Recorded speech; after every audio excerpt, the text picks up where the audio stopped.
Good morning everyone. Welcome to today's the Hindu analysis. ఈ రోజు Hindu analysis start చేసే ముందు చిన్న అనౌన్స్మెంట్ అండి. UPSC infinity and offline courses అనేవి మన ఎల్టీఎక్స్ క్లాసెస్ వాళ్ళు ఆఫర్ చేస్తున్నారు. So UPSC infinity fees just 60,000 rupees మాత్రమే. యూపీఎస్సీ ఆఫ్లైన్ మీరు జాయిన్ అవ్వాలంటే ఎంవిపి కాలనీ విశాఖపట్నంలో మన ఇన్స్టిట్యూట్ ఉంటుంది. మీరు చక్కగా జాయిన్ అవ్వచ్చు. వైజాగ్ అనేది ప్రిపరేషన్కి ఎంత మంచి ప్లేసో మీ అందరికీ తెలుసు. సో 70,000 రూపీస్ మాత్రమే ఆఫ్లైన్. సో ఈ ఫీజు కూడా 7th డిసెంబర్ వరకే ఉంటుంది. 8th డిసెంబర్ నుంచి ఇది 70,000 అవుతుంది online fees. Offline fees 80,000 rupees అవుతుంది. వీటిని కూడా మీరు ఒకేసారి కట్టాల్సినటువంటి అవసరం లేదు. నెలకి 5,000 చొప్పున కూడా మీరు చక్కగా కట్టుకుంటూ జాయిన్ అవ్వచ్చు.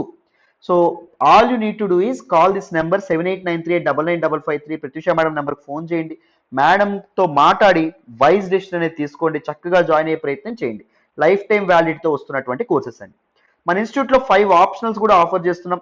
ఒకటి యాంథ్రపాలజీ, రెండవది సోషియాలజీ. యాంథ్రపాలజీ అండ్ సోషియాలజీ ఈ రెండు నేను చెప్తాను. PSIR political science and international relations and public administration ఈ రెండు సురేష్ సార్ చెప్తారు. తెలుగు లిటరేచర్ సీతాపత్ సార్ చెప్తారు. మీరు చక్కగా జాయిన్ అవ్వచ్చు. మనకి ఆప్షనల్స్ కూడా మీరు ఇన్స్టాల్మెంట్స్ లో పే చేసేటటువంటి ఆప్షన్ మీకు కల్పిస్తున్నాము. And individual subject wise courses కూడా మీరు తీసుకోవచ్చు. ఏ సబ్జెక్ట్ తీసుకున్నా జస్ట్ 5,000 రూపీస్కే వస్తుంది. నేను హిస్టరీ టీచ్ చేస్తానమ్మా. హిస్టరీ చెప్తున్నాను, మీరు తప్పకుండా తీసుకోవాల్సినటువంటి course. Ancient history, medieval history, modern history, post independence history, world history, దీంతో పాటు ఆర్ట్ అండ్ కల్చర్ అండ్ వీటన్నింటితో పాటు comprehensive and the best notes కలిపి రికార్డెడ్ క్లాసెస్ మీరు తీసుకుంటే జస్ట్ 5,000 రూపాయలకే మీకు క్లాసెస్ అనేవి రావడం అనేది జరుగుతుంది. చక్కగా జాయిన్ అయ్యే ప్రయత్నం చేయండి. మీకు చాలా చాలా వాల్యుయేషన్ అనేది ఉంటుంది. నన్ను నమ్మి జాయిన్ అవ్వండి. మీ నమ్మకం అయితే అసలు ఒమ్ము కాదు. మళ్ళీ నేను చెప్తున్నాను. ఒకటి గుర్తుపెట్టుకోండి అమ్మా, మీరు మన ఇన్స్టిట్యూట్లో ఏ కోర్స్ జాయిన్ అవ్వాలనుకున్నా తెలుగు రాష్ట్రాల్లో ఏదో ఒక ఇన్స్టిట్యూట్ ద బెస్ట్ అనుకుంటారు కదా, ఇది so far the best other than LTX classes. ఆ ఇన్స్టిట్యూట్ని మన ఇన్స్టిట్యూట్నే కంపేర్ చేయండి. సో బేసిక్స్ నుంచి బ్యాక్గ్రౌండ్ నుంచి చెప్తున్నారు లేదా కంపేర్ చేయండి. టీచింగ్ స్టైల్ కంపేర్ చేయండి అండ్ టీచింగ్ మెథడాలజీ కంపేర్ చేయండి. ఫీజ్ కంపేర్ చేయండి. వ్యాలిడిటీ కంపేర్ చేయండి. ప్రతిదీ పక్కన కంపేర్ చేసి నిజంగా మీరు కన్విన్స్ అయితేనే, మన ఇన్స్టిట్యూట్ మీకు న్యాయం చేస్తుందని కన్విన్స్ అయితేనే మీరు మన ఇన్స్టిట్యూట్లో జాయిన్ అవ్వండి. ఓకేనా నాన్న? సో మీరు వెబ్సైట్లోకి లాగిన్ అయ్యి కూడా చక్కగా జాయిన్ అవ్వచ్చు. www.ltxclasses.com. ఓకేనా? రైట్. సో మరి ఇప్పుడు హిందూ అనాలిసిస్లోకి వెళ్ళిపోదాం. వినండి అమ్మా. ఈరోజు హిందూ అనాలిసిస్లో మనం మాట్లాడుకునే మొదటి ఆర్టికల్ చూడండి అమ్మా. India Russia renew military pact. Very very important article regarding GS paper 2 అండి. ఇంటర్నేషనల్ రిలేషన్స్లో మనం ఈ ఆర్టికల్ని మాట్లాడుకోవడం అనేది జరుగుతుంది. ఈ ఆర్టికల్ నేను ద హిందూలోని ఢిల్లీ ఎడిషన్లో పేజ్ నెంబర్ 1 నుంచి సెలెక్ట్ చేసుకోవడం అనేది జరిగింది నాన్న. జాగ్రత్తగా వింటే క్లియర్గా మీకు ఈ ఆర్టికల్ ఎక్స్ప్లెయిన్ చేసే ప్రయత్నం చేస్తాను. బ్యాక్గ్రౌండ్ నుంచి జాగ్రత్తగా వినండి, మీకు ఈజీగా అర్థమవుతుంది. Before explaining this particular article ఒక చిన్న మాట అండి. మన హిందూ అనాలిసిస్ వెనక కానీ మన యూట్యూబ్లో అప్లోడ్ చేసే అన్ని వీడియోస్ వెనక కానీ చాలా టైమ్ ఆఫ్ ప్రిపరేషన్ అనేది ఉంటుంది, హార్డ్ వర్క్ ఉంటుంది, చాలా ఎఫర్ట్స్ అనేవి ఉంటాయి. If you really want to acknowledge our efforts, please do hit that big fat like button. ఎలా ఉంది ఎక్స్ప్లెనేషన్ అనేది కూడా కామెంట్ చేయండి. మీ ఫ్రెండ్స్తో ఫెలో ఆస్పిరెంట్స్తో కూడా మన వీడియోస్ని షేర్ చేసుకోండి, ఒకవేళ మన వీడియోస్ అనేవి వాళ్ళకు ఉపయోగపడతాయి అని మీకు అనిపిస్తే. సో ఈ పర్టికులర్ ఆర్టికల్ని డీటెయిల్డ్గా అర్థం చేసుకునే ప్రయత్నం చేద్దాం. వినండి. సో మొదట, why this particular article is in news? What is the context of this particular article? ఏ సందర్భంలో ఈ ఆర్టికల్ మనం చదువుకుంటున్నాం? రష్యా ప్రెసిడెంట్ అయినటువంటి వ్లాడిమిర్ పుతిన్ ఎవరైతే ఉన్నారో, హీ విజిటెడ్ ఇండియాని విజిట్ చేయడం అనేది జరిగింది. సో ఈయన యొక్క విజిట్లో చాలా ఇంపార్టెంట్ ఆస్పెక్ట్స్ ఏవైతే ఉన్నాయో అవి బోత్ ద కంట్రీస్ డిస్కస్ చేయడం అనేది జరిగింది. అండ్ దాంతోపాటు సమ్ వాటర్ షెడ్ అగ్రిమెంట్స్ ఏవైతే ఉన్నాయో, one of the very significant important agreements ఏవైతే ఉన్నాయో వాటిని కూడా రెండు కంట్రీస్ సైన్ చేయడం అనేది జరిగింది. అయితే if you talk about the basics of India Russia relations, మీ అందరికీ తెలుసు. So far modern world geopolitics ఏవైతే ఉన్నాయో, ప్రపంచ రాజకీయాలు ఏవైతే ఉన్నాయో అవి విపరీతంగా మారడం అనేది జరుగుతుంది. ఎలైస్ ఎవరైతే ఉన్నారో వాళ్ళు ఎనిమీస్ అవుతున్నారు, ఎనిమీస్ ఎవరైతే ఉన్నారో వాళ్ళు ఎలైస్గా ఫ్రెండ్స్గా ఉండడం అనేది జరుగుతుంది. మీ అందరికీ గమనిస్తే 1962 ముందు China is one of our best friend, but కానీ చైనా అనేది ఇప్పుడు పెద్ద శత్రువు. 1990లో మనం గమనిస్తే యుఎస్ అనేది మనకి పెద్ద శత్రువు, కానీ 2000 సమయాలకు వచ్చేస్తే యుఎస్ అనేది మనకి స్ట్రాంగెస్ట్ ఎలైగా మారడం అనేది జరిగింది. సో వరల్డ్ జియో పాలిటిక్స్ ఏవైతే ఉన్నాయో వాటిలో విపరీతమైనటువంటి చేంజెస్ మనం అబ్జర్వ్ చేస్తున్నాం. కానీ ఇండియా రష్యా మధ్య రిలేషన్షిప్ ఏదైతే ఉంటుందో ఈ ఇద్దరి మధ్య ఉన్నటువంటి సంబంధ బాంధవ్యాలు ఎప్పటికీ కార్డియల్ గా రన్ అవ్వడం అనేది జరుగుతుంది. కాన్స్టెంట్ గా రెండు కంట్రీస్ కూడా ఒకటికి ఇంకొకటి సహకరించుకోవడం అనేది జరుగుతుంది. సో ఇండియా రష్యా రిలేషన్స్ గురించి మనం మాట్లాడేటప్పుడు మనం యుఎస్ఎస్ఆర్ సోవియట్ యూనియన్ గురించి మనం మాట్లాడాలి. సోవియట్ ఎరా గురించి మనం మాట్లాడడం అనేది జరగాలి. మీ అందరికీ తెలుసని అనుకుంటున్నాను. 1917లో 1917లో ఏం జరగడం అనేది జరిగింది, రష్యన్ రెవల్యూషన్ జరగడం అనేది జరిగింది under the leadership of Lenin. ఈ రష్యన్ రెవల్యూషన్ వల్ల ఏం జరిగింది, జార్ రూలర్స్ ఎవరైతే ఉన్నారో వాళ్ళ దగ్గర నుంచి రష్యాలో సోషలిస్ట్ పాలన ఏదైతే ఉంటుందో అది రావడం అనేది జరిగింది. Tsars are actually the monarchs or kings of Russia, Russian emperors అని చెప్పి మనం అనుకోవచ్చు. వాళ్ళ రూరల్స్ నుంచి సోషలిస్ట్ రిగైమ్ ఏదైతే ఉంటుందో కమ్యూనిస్ట్ ప్రభుత్వం ఏదైతే ఉంటుందో అది ఏర్పాటు అవ్వడం అనేది జరిగింది. లెనిన్ తర్వాత స్టాలిన్ వచ్చారు. వీళ్ళు అత్యద్భుతంగా రష్యా ఏదైతే ఉంటుందో రష్యన్ కమ్యూనిజం ని ముందుకు తీసుకెళ్లడం అనేది జరిగింది. అయితే 1945లో one of the very important war that is world war II, రెండవ ప్రపంచ యుద్ధం ఏదైతే ఉంటుందో అది ఎండ్ అవ్వడం అనేది జరిగిందన్న. రెండవ ప్రపంచ యుద్ధం ఎవరెవరి మధ్య జరిగింది అంటే ఎలైడ్ ఫోర్సెస్ ఎవరైతే ఉన్నారో allied forces and axis forces ఎవరైతే ఉన్నారో యాక్సిస్ పవర్స్ ఇద్దరి మధ్య జరగడం అనేది జరిగింది. సో ఈ వరల్డ్ వార్ II లో ఎవరు గెలుపొందారు, ఎలైడ్ పవర్స్ ఎవరైతే ఉన్నారో వాళ్ళు గెలుపొందడం అనేది జరిగింది. సో ఎప్పుడైతే హిరోషిమా నాగసాకి మీద ఈ బాంబ్ అటాక్ అనేది జరగడం అనేది జరుగుతుందో, న్యూక్లియర్ అటాక్, న్యూక్లియర్ వెపన్స్ అనేవి ప్రయోగించడం అనేది జరుగుతుందో, యాక్సిస్ పవర్స్ అనేవి తోకబడ్డం అనేది జరుగుతుంది. By the treaty of San Francisco world war II formally ended. End అయిపోయిన తర్వాత దిస్ పర్టిక్యులర్ వరల్డ్ ఏదైతే ఉంటుందో ఈ ప్రపంచం ఏదైతే ఉంటుందో అది బైపోలార్ అవ్వడం అనేది జరిగింది. అంటే ఉత్తర దక్షిణ ధృవాలుగా విడిపోవడం అనేది జరిగింది. పోల్స్ అంటే ధృవాలు కదా, బైపోలార్ గా విడిపోవడం అనేది జరిగింది. One part of the world is supporting United states of America and one parts of the world supporting USSR. గుర్తుపెట్టుకోవాలి, ఈ రెండు కూడా ఎలైడ్ ఫోర్సెస్ లోనే భాగంగానే ఉండడం అనేది జరిగింది వరల్డ్ వార్ II సమయంలో.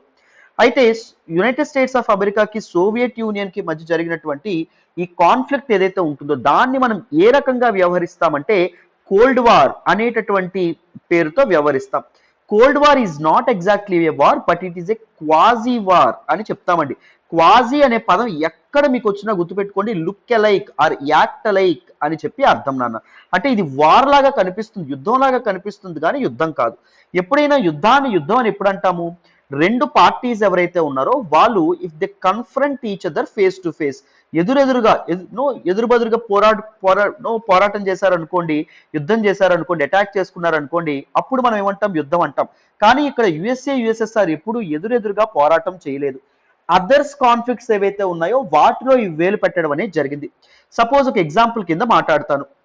మనకి ఆ టైంలో ఉన్నటువంటి ఇంపార్టెంట్ కాన్ఫ్లిక్ట్ ఏంటంటే కొరియన్ కాన్ఫ్లిక్ట్. కొరియన్ కాన్ఫ్లిక్ట్ ఎవరెవరి మధ్య జరిగింది అంటే సౌత్ కొరియాకి నార్త్ కొరియాకి మధ్య జరిగింది. సో యుఎస్ఎస్ఆర్ ఎదురెదురుగా పోరాటం చేయనప్పటికీ ఈ పర్టికులర్ కాన్ఫ్లిక్ట్ లోకి ఎలా ఎంటర్ అయిందంటే యుఎస్ఏ ఏదైతే ఉంటుందో సౌత్ కొరియాకి సపోర్ట్ చేస్తే యుఎస్ఎస్ఆర్ ఏదైతే ఉంటుందో అది నార్త్ కొరియాకి సపోర్ట్ చేయడం అనేది జరిగింది. అంటే ఇండైరెక్ట్ గా పరోక్షంగా ఈ కాన్ఫ్లిక్ట్స్ ఏవైతే ఉన్నాయో వాటిలో ఇవి పాలు పంచుకోవడం అనేది జరిగింది, మీ అందరికీ తెలుసు. అయితే సో ఎప్పుడైతే ఈ వరల్డ్ అనేది బైపోలార్ అవ్వడం అనేది జరిగింది, అంటే కొన్ని కంట్రీస్ యుఎస్ఏకి సపోర్ట్ చేసింది, కొన్ని కంట్రీస్ యుఎస్ఎస్ఆర్ సపోర్ట్ చేసినాయి అనుకున్నామా, ఇంకొన్ని కంట్రీస్ ఏవైతే ఉన్నాయో అవి నాన్ అలైన్డ్ గా ఉండిపోవడం అనేది జరిగింది.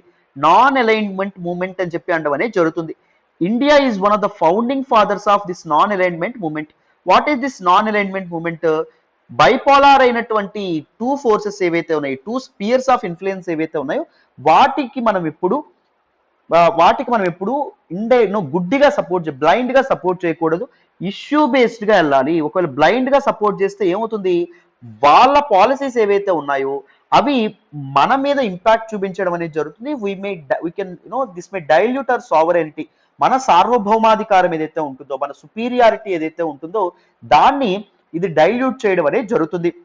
మన డెసిషన్స్ ని వాళ్ళు ఇన్ఫ్లుయెన్స్ చేయడం ఏంటి, మనకంటూ అటానమీ అనేది ఉంది కదా, సావరెంటీ అనేటటువంటిది ఉంది కదా. సో అందుకే ఇష్యూ బేస్డ్ గా వెళ్తాం. పలానా ఇష్యూలో యుఎస్ఏ కరెక్ట్ అనిపించింది అనుకోండి, యుఎస్ఎస్ఆర్ కి చెడామడా తిడతాం. పలానా ఇష్యూలో యుఎస్ఎస్ఆర్ తప్పు ఉంది అనుకోండి, అప్పుడు మనం యుఎస్ఆర్ తప్పు ఉంది అనుకోండి, యుఎస్ఏకి మనం దగ్గరగా వెళ్దాం, యుఎస్ఏ తప్పుంటే యుఎస్ఎస్ఆర్ కి దగ్గరగా వెళ్దాం అని చెప్పి అనుకోవడం అనేది జరిగింది. నాన్ అలైన్డ్ అంటే ఏం జరిగినా అసలు పట్టించుకోకుండా ఉండడం కాదు, జాగ్రత్తగా గుర్తుపెట్టుకోవాలి. Issue based intervention in the conflicts అండి, ఇన్ ద ఇష్యూస్, అవి మీరు జాగ్రత్తగా గుర్తు పెట్టుకోవాలి. అర్థమైందా? So India is one of the founding members of this particular non alignment movement. ఇక్కడ వరకు మీకు అర్థమైందని అనుకుంటున్నాను. అయితే ఎప్పటి నుంచో మనకి యునైటెడ్ స్టేట్స్ ఆఫ్ అమెరికా ఏదైతే ఉంటుందో దాని నుంచి చాలా ప్రెజర్ ఉండేది, ముఖ్యంగా నాన్ అలైన్డ్ కంట్రీస్ కి. ఏంటి అంటే మీరు మాకు సపోర్ట్ చేయండి, వెస్టర్న్ బ్యాక్డ్ వరల్డ్ అనేది మీకు మంచిది, ఆలోచించుకోండి. కొన్నిసార్లు బతిమలాడారు, కొన్నిసార్లు బెదిరించడం కూడా జరిగింది. మనకి 1965 సమయాల్లో, 1962లో జరిగినటువంటి చైనా ఇండోసీనో వార్ అంటారు, అంటే ఇండియాకి చైనాకి వార్లో ఇండియా ఓడిపోవడం అనేది జరుగుతుంది. తర్వాత 1964లో జవహర్లాల్ నెహ్రూ గారు చనిపోతారు. ఒకేసారి పొలిటికల్ క్రైసిస్, అప్పుడే ఇంటర్నల్ అగ్రెషన్ ఏవైతే ఉన్నాయో పెరుగుతాయి. నార్త్ ఈస్ట్ ఇన్సర్జెన్సీ పెరుగుతుంది. ఒకవైపు తమిళనాడు లాంటి స్టేట్స్ ఏవైతే ఉన్నాయో మేము భారతదేశం నుంచి విడిపోతామని చెప్పి గోల పెడతారు. ఇంకొంతమంది స్టూడెంట్స్ ఎవరైతే ఉన్నారో వాళ్ళు ప్రొటెస్ట్ అనేవి చేయడం అనేది జరుగుతుంది. నక్సలిజం అనేది ఒక కన్సర్న్ గా మారడం అనేది జరుగుతుంది.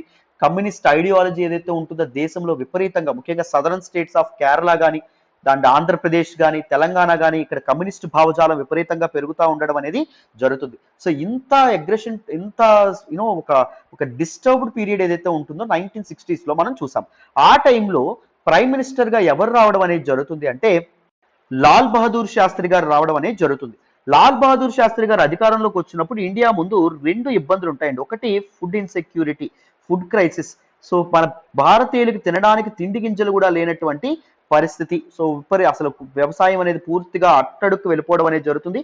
ఎందుకు అంటే దీస్ 5-year ప్లాన్స్ ఏవైతే ఉన్నాయి, initial 5-year plans they mostly focused on building up industries and దాంతోపాటు దీస్ మ్యానుఫ్యాక్చరింగ్ యూనిట్స్ ఏవైతే ఉన్నాయో అవి డెవలప్ చేయడానికి ఎక్కువ ఇది చేశారు, కానీ దిస్ అగ్రికల్చర్ మీద ఎప్పుడు ఫోకస్ చేయాలి. సో ఫుడ్ ఇన్సెక్యూరిటీ అనేది ఏర్పడుతుంది. రెండవది ఏంటి అంటే ఎక్స్టర్నల్ అగ్రెషన్. ఒకవైపు చైనా అండ్ పాకిస్తాన్ ఏవైతే ఉన్నాయో అవి నార్థన్ బార్డర్స్ నుంచి అగ్రెసివ్ గా ముందుకు రావడం అనేది జరుగుతుంది. అర్థమైందా? సో ఈ రెండింటిని ఆయన ట్యాకిల్ చేయడానికి గివ్స్ ఏ స్లోగన్ కాల్డ్ జై జవాన్ జై కిసాన్. ఎక్స్టర్నల్ అగ్రెషన్, సోల్జర్స్ కి మొరాల్ నింపడానికి జై జవాన్ అన్నాడు. ఫుడ్ ఇన్సెక్యూరిటీతో పోరాడాలంటే సోల్జర్స్ లాగా ఎవరు పనిచేయాలి, అక్కడ రైతులు పనిచేయాలి. సో అందుకే జై కిసాన్ అని కూడా ఆయన వ్యవహరించడం అనేది జరిగింది. గుర్తుపెట్టుకోండి, జై జవాన్ జై కిసాన్, దట్ పర్టికులర్ కోట్ ఏదైతే ఉంటుందో, ఆ నినాదం ఏదైతే ఉంటుందో, that was given by Lal Bahadur Shastri, who served as our second prime minister of India. అయితే చూడండి, మళ్ళీ టాపిక్ లోకి వచ్చేద్దాం. యుఎస్ఏ అనేది మన ఇండియాకి ఎలా ప్రెజరైజ్ చేసింది?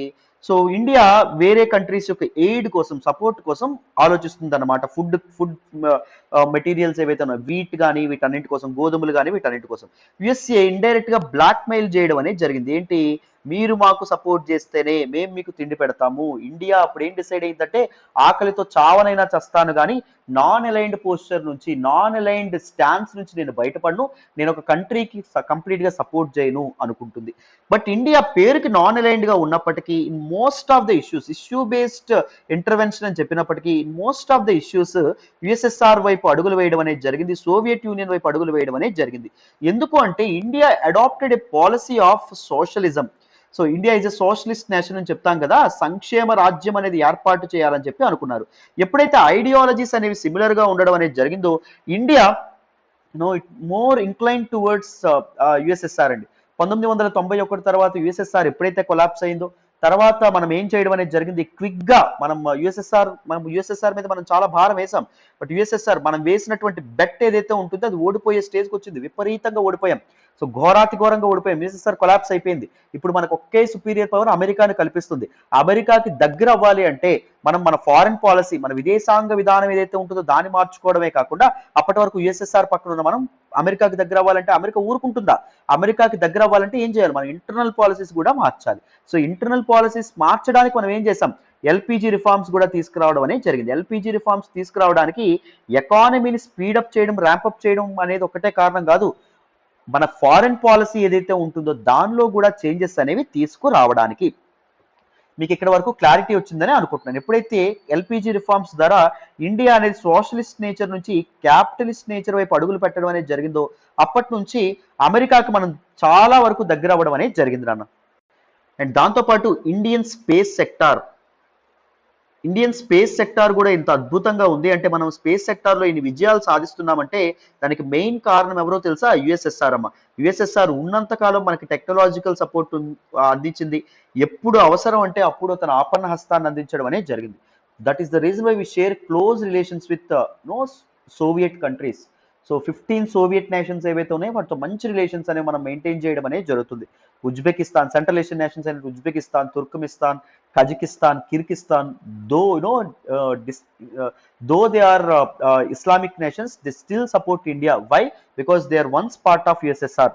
ఈవెన్ రష్యా కూడా మనం ఈ మధ్య కాలంలో మనం అమెరికాకి దగ్గర అవుతున్నా కూడా రష్యా అనేది మనకు సపోర్ట్ చేస్తుంది అంటే దానికి కారణం ఏంటి అంటే we share very cordial relationships from the history. మన చరిత్ర నుంచి మనం తెలుసుకోవాలి. రైట్ నానా? So these are some basics that you need to understand about India Russia relations. So ఇక్కడ వరకు బేసిక్స్ అర్థమైనవి అనుకుంటున్నాను. అయితే ఇప్పుడు ముఖ్యంగా తాలిబన్లు ఎవరైతే ఉన్నారో తాలిబన్లు అధికారంలోకి రావడం అనేది జరిగింది. ఇక్కడ ఒక కాంటెక్స్ట్ చెప్తాను చూడండి. ఆఫ్ఘనిస్తాన్లో ఫార్మల్ గవర్నమెంట్ ఏదైతే ఉంటుందో, ముఖ్యంగా ఆఫ్ఘనిస్తాన్లో తాలిబన్లతో చేసినటువంటి పోరాటంలో యుఎస్ అనేది వెనదిరగడం అనేది జరిగింది. యుఎస్ ట్రూప్స్ విత్డ్రాల్ అనేది జరిగింది. ఆఫ్ఘనిస్తాన్లో తాలిబన్లు ఎవరైతే ఉన్నారో వాళ్ళు పవర్లోకి రావడం అనేది జరిగింది. సో యుఎస్ యొక్క అంబరెల్లా కింద, యుఎస్ యొక్క నీడలో మనం చాలా ఇన్వెస్ట్మెంట్స్ అనేవి చేయడం అనేది జరిగింది. ఎక్కడండి చేసాం? మనం ఆఫ్ఘనిస్తాన్లో చాలా ఇన్వెస్ట్మెంట్స్ అనేవి చేసాం. సో మొత్తానికి ఇప్పుడు ఆఫ్ఘనిస్తాన్ అండ్ తాలిబన్స్ ఎవరైతే ఉన్నారో తాలిబన్స్ తో క్లోజ్ రిలేషన్స్ మెయింటైన్ చేసిన వాళ్ళు ఎవరు? రష్యా క్లోజ్ రిలేషన్స్ అనేవి మెయింటైన్ చేసింది. అండ్ మన నార్థన్ బార్డర్స్ అయినటువంటి నైబరింగ్ కంట్రీస్ అయినటువంటి పాకిస్తాన్ అండ్ దాంతో పాటు చైనా కూడా కార్డియల్ రిలేషన్స్ అనేవి మెయింటైన్ చేసిందండి. అర్థమైందా? సో బట్ పాకిస్తాన్ మనం చెప్పిన మాట వింటుందా? వినదు. మన దాయాద్ దేశం మీకు అందరికీ తెలుసు. చైనా కూడా వినదు. ఇప్పుడు ఎంతో కొంత మనకు సపోర్టివ్ గా ఉన్నటువంటి కంట్రీ ఏంటి? రష్యా. సో రష్యాతో మనం కొద్దిగా దగ్గర అవ్వడం అనేది ఇప్పుడు చాలా చాలా ఇంపార్టెంట్. సో అందుకే రష్యాకి మనం మెల్లమెల్లగా డిఫెన్స్ డీల్స్ చేసుకుంటూ అండ్ దాంతోపాటు డిఫరెంట్ ఫ్రీ ట్రేడ్ అగ్రిమెంట్స్ గంటూ చేసుకుంటూ మనం రష్యాకి దగ్గర అవ్వాలని చూస్తున్నాం. ఎందుకంటే ఒకటి, రష్యాతో కార్డియల్ రిలేషన్షిప్స్ అనేవి మెయింటైన్ చేయడమే కాకుండా we recognise that US hegemony has been diluting, US యొక్క డామినెన్స్ అనేది తగ్గిపోతుంది అని ఇండియా కూడా తెలియకుండానే రికగ్నైజ్ చేస్తుంది, చెప్పకుండానే చెప్తుంది. ఎలా చెప్తుంది? రష్యాకి దగ్గర అవ్వడం ద్వారా. ఒకవేళ యుఎస్ అనేది ఇంకా పవర్ఫుల్ గా ఉందనుకోండి, మనం యుఎస్ తోనే అంటి పెట్టుకుని ఉంటాం, అవునా కదా? ఎవరైనా పవర్ఫుల్ పీపుల్ తోనే స్నేహం చేయాలనుకుంటారు కానీ ఎవరైనా గెలిచే బట్టే వేయాలనుకుంటారు కానీ ఓడిపోయే బట్ట వేయాలనుకుంటారా? వేయాలనుకోరు. సో ఎప్పుడైతే మనకి యుఎస్ తో స్నేహం చేయడం అనేది ఓడిపోయే బెట్ట ఈ సమయంలో, ఇప్పుడున్నటువంటి సమయంలో. ఎందుకంటే చైనా ఒకవైపు పైకి లేస్తుంది అండ్ రష్యా ఏదైతే ఉంటుందో రష్యా కూడా Talibans and central Asian countries తో మంచి రిలేషన్స్ లో ఉంది. సో మనం రష్యా వైపు వెళ్ళడానికి మన విదేశాంగ విధానంలో, ఫారెన్ పాలసీలో మనం కొన్ని ఇండైరెక్ట్ చేంజెస్ అనేవి చేయడం అనేది జరుగుతుందమ్మా ప్రెజెంట్. అర్థమైందా? So these are some important aspects. అయితే ఇప్పుడు మనం గమనిస్తే మనకి రష్యన్ ప్రెసిడెంట్ అయినటువంటి పుతిన్ ఇండియాని విజిట్ చేయడం అనేది జరిగింది.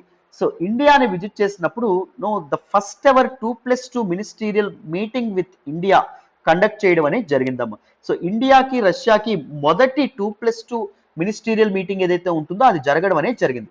What exactly is this 2+2 meeting అమ్మా? ఫస్ట్ అది తెలుసుకుంటే మీకు 2+2 డైలాగ్ అంటే అర్థమవుతుంది. వినండి. 2+2 dialogue is the highest level institutional mechanism between two countries అండి. రెండు కంట్రీస్ మధ్య జరిగేటటువంటి ఒక హైయెస్ట్ లెవెల్ చర్చలు ఏవైతే ఉన్నాయో అవి 2+2 డైలాగ్ అని చెప్పి అనడం అనేది జరుగుతుంది. It is a format of dialogue. Dialogue అంటే చర్చ, గుర్తుపెట్టుకోండి. Where defence and foreign ministers of one country meets with their counterparts. ఇప్పుడు 2+2 డైలాగ్ అన్నాం. ఈ 2 అంటే ఏంటి అంటే ఒక కంట్రీ యొక్క డిఫెన్స్ మినిస్టర్ అండ్ దాంతో పాటు ఫారెన్ మినిస్టర్ అండ్ దాంతో పాటు అదర్ 2 అంటే ఏంటి? అవతల కంట్రీ యొక్క defence minister and foreign minister. వీళ్ళ మధ్య ఈ నలుగురు కలిపి కూర్చొని చర్చించుకునేటటువంటి మీటింగ్ అమ్మ. ఇండియాకి highest level institutional mechanism that is 2+2 dialogue ఏదైతే ఉంటుందో అది క్వాడ్ పార్ట్నర్స్ తో మాత్రమే ఉండడం అనేది జరిగింది. వాట్ ఈస్ దిస్ క్వాడ్ అంటే క్వాడ్రిలేటరల్ సెక్యూరిటీ డైలాగ్ అని చెప్పి అనడం అనేది జరుగుతుంది. Quad is a coalition between 4 nations. మొత్తం 4 నేషన్స్ యొక్క గ్రూపింగ్. ఏంటా నేషన్స్? ఫస్ట్ ఇండియా వేసుకుందాం, తర్వాత యునైటెడ్ స్టేట్స్ ఆఫ్ అమెరికా వేసుకుందాం, తర్వాత జపాన్ వేద్దాం, తర్వాత ఎవరు అంటే ఆస్ట్రేలియా. సో ఇండియాకి తన Quad partners that is US, Japan, ఆస్ట్రేలియాతో 2+2 మీటింగ్ అనేది ఉంది, కానీ రష్యాతో ఇప్పటి వరకు లేదు. సో ఫస్ట్ టైం ఈ పర్టికులర్ మీటింగ్ ప్రకారం ఈ పర్టికులర్ పుతిన్ యొక్క విజిట్ ని పురస్కరించుకొని ఫస్ట్ ఎవర్ 2+2 డైలాగ్ లోకి రెండు కంట్రీస్ వెళ్ళడం అనేది జరిగింది. Now let us look at various developments in this particular visit అండి. ఏమేమి సైన్ అయినాయి, దేని గురించి మాట్లాడుకున్నారు, ఎజెండా ఏంటి, వీటన్నింటి గురించి తెలుసుకునే ప్రయత్నం చేద్దాం. జాగ్రత్తగా వినండి అన్న. చూడండి అమ్మా, ఇక్కడ నేను రాసే ప్రయత్నం చేస్తున్నాను, మీకు ఈజీగా అర్థమవుతుంది. What are important developments? The first one నేను చెప్పడం అనేది జరిగింది 2+2 డైలాగ్ నాన్న. First ever 2+2 dialogue between these nations జరగడం అనేది జరిగింది. ఆల్రెడీ చెప్పుకోవడం అనేది జరిగింది 2+2 డైలాగ్ అంటే ఏంటో. సెకండ్ది ఏంటంటే both sides renewed the military technical cooperation. రెండు countries military technical cooperation agreement ఏదైతే ఉంటుందో దాన్ని నెక్స్ట్ 10 yearsకి ఎక్స్టెండ్ చేస్తున్నట్టు, అంటే 2031 వరకు ఎక్స్టెండ్ చేస్తున్నట్టు ప్రకటించడం అనేది జరిగింది. అండ్ దాంతోపాటు they also discussed about S-400 delivery. S-400 these weapons ఏవైతే ఉన్నాయో అవి మనకి రష్యా అనేది ఇవ్వడం అనేది జరుగుతుంది. రష్యా నుంచి మనకి డెలివరీ అవబోతున్నాయి. సో ఇంకో 10 daysలో ఫస్ట్ ట్రాంచ్ ఆఫ్ S-400 ఏవైతే ఉన్నాయో ఇవి రావడం అనేది జరుగుతుంది. దాని గురించి కూడా మాట్లాడడం అనేది జరిగింది. అండ్ దాంతోపాటు they are intended to sign AK-203 rifles. 1,00,000కు పైగా రైఫిల్స్ ఏవైతే ఉన్నాయో అవి రష్యన్ డిఫెన్స్ కంపెనీ ఏదైతే ఉంటుందో అది ఇండియాలో ఉత్తరప్రదేశ్లోని మ్యానుఫ్యాక్చర్ చేయబోతుంది. ఈ పర్టికులర్ డీల్ యొక్క కాస్ట్ మోర్ దెన్ 5,000 crores అండి. 5,000 కోట్లకు పైగా విలువైనటువంటి డీల్ ఏదైతే ఉంటుందో దీని గురించి కూడా మాట్లాడారు. అండ్ దాంతోపాటు they also discussed about the developments in Afghanistan. ఆఫ్ఘనిస్తాన్లో తాలిబాన్ రెజీమ్ ఏదైతే ఉంటుందో అది రావడం గురించి కూడా ఇక్కడ చర్చించడం అనేది జరిగింది. అండ్ దాంతోపాటు they also sign 28 other agreements అండి. 28 స్మాల్ అగ్రిమెంట్స్ ఏవైతే ఉంటాయో, వివిధ డీల్స్ ఏవైతే ఉన్నాయో వాటిని కూడా సైన్ చేయడం అనేది జరిగింది. అండ్ దాంతోపాటు they spoke about fighting with the collective threats. రెండు కంట్రీస్కి కామన్గా ఉన్నటువంటి థ్రెట్స్ ఏంటి? టెర్రరిజం ఏదైతే ఉంటుందో టెర్రరిజం, ఉగ్రవాదం ఏదైతే ఉంటుందో ఉగ్రవాదం. అండ్ సెకండ్ ఇంపార్టెంట్ థింగ్ ఏంటి అంటే drug trafficking. So both this particular Indian subcontinent and దాంతోపాటు Russia is susceptible to drug trafficking అండి. It is vulnerable to drug trafficking. దాన్ని కూడా ఎదుర్కోవాలని చెప్పి అనుకోవడం అనేది జరిగింది. అండ్ దాంతోపాటు మనీ లాండరింగ్ ఏదైతే ఉంటుందో money laundering, terror financing and దాంతోపాటు organised crimes that happen in a organised way. So ఏవైతే ఉన్నాయో అంటే మనీ లాండరింగ్ లాంటివి, సో ఇలాంటివి ఏవైతే ఉంటాయో వాటి గురించి కూడా చర్చలోకి తీసుకురావడం అనేది జరిగింది. అండ్ దాంతోపాటు ఇంకొకటి ఏంటి అంటే India quoted about unprovoked external aggression in its northern borders. So India తన ఉత్తర సరిహద్దు ప్రాంతాలు అంటే ఫ్రమ్ చైనా అండ్ పాకిస్తాన్ నుంచి ఎక్స్టర్నల్ అగ్రెషన్ అనేది చూడడం అనేది జరిగింది. And it is unprovoked external aggression. అంటే మనమేం ప్రొవోక్ చేయట్లా, మనమేం రెచ్చగొట్టట్లా వాళ్ళని, కానీ వాళ్ళే మన మీద అటాక్కి దిగబడుతున్నారు. So these are the aspects that our defense minister and our highest level people discussed with Putin and his officials. వాళ్ళ మినిస్టర్స్ ఎవరైతే ఉన్నారో వాళ్ళతో డిస్కస్ చేయడం అనేది జరిగింది నాన్న. అండ్ దాంతోపాటు ప్రతి చర్చలో ఒక ఐటమ్ అనేది ఉంటుంది, ఒక కాన్సెప్ట్ ఎప్పుడూ ఉంటుంది. అదేంటి అంటే కోవిడ్-19 ద పాండమిక్ గురించి కూడా డిస్కస్ చేయడం అనేది జరిగింది. పోస్ట్ కోవిడ్ ఎకనామిక్ రికవరీ ఏదైతే ఉంటుందో దాని గురించి మాట్లాడారు. అండ్ ఎక్స్ట్రాడినరీ మిలిటరైజేషన్ ఏదైతే ఉంటుందో దాని గురించి కూడా మాట్లాడడం అనేది జరిగింది. ఇండియన్ నైబర్స్ విపరీతమైనటువంటి మిలిటరీ ఎక్విప్మెంట్, సూపర్సానిక్ మిసైల్స్ ఏవైతే ఉన్నాయో వాటిని ప్రయోగించడం అనేది జరిగింది. ఎగ్జాంపుల్ మనం చైనా ఏదైతే ఉందో చైనా కొన్ని naval ships, these defence ships ఏవైతే ఉన్నాయో పాకిస్తాన్కి కూడా అందించడం అనేది జరుగుతుంది. అండ్ దాంతోపాటు expansion of armament in neighbourhood. So మన నైబర్హుడ్ అంటే మన చైనా పాకిస్తాన్ లాంటి వాళ్ళు ఏం చేస్తున్నారు, తన ఆర్మ్స్ ఏవైతే ఉన్నాయో వాళ్ళ వెపన్స్ ఏవైతే ఉన్నాయో వాటి సంఖ్యను పెంచుకుంటున్నారు. ఎందుకు అంటే టు ఎన్ష్యూర్ డిటరెన్స్ అంటే ఏంటి అంటే నిరోధము అని చెప్పి అంటాం.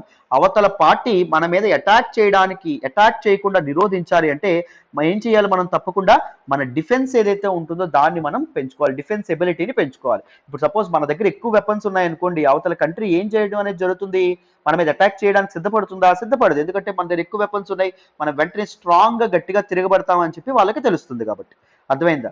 సో బట్ కానీ డిటరెన్స్ అవతల కంట్రీ నిరోధించడానికి చేస్తున్నటువంటి extraordinary militarization and expansion of armament ఏదైతే ఉంటుందో it is causing arms race. China ఏదైతే ఉంటుందో చైనా ఆర్మ్స్ అనేవి ప్రొక్యూర్ చేసుకుంటా ఉంటే యుఎస్ ఊరుకుంటుందా? చైనాకి ఇప్పుడు ప్రజెంట్ పెద్ద ఎనిమి యుఎస్ కూడా ప్రొక్యూర్ చేసుకుంటుంది. చైనా అనేది చేసుకుంటే చైనా నుంచి మనకి థ్రెట్ ఉందా లేదా? సో మనం కూడా ఆర్మ్స్ ప్రొక్యూర్ చేసుకుంటామా లేదా? చేసుకుంటాం. సో ఈ ఆర్మ్స్ రేస్ ఏదైతే ఉంటుందో అది మొదలవ్వడం అనేది జరుగుతుంది.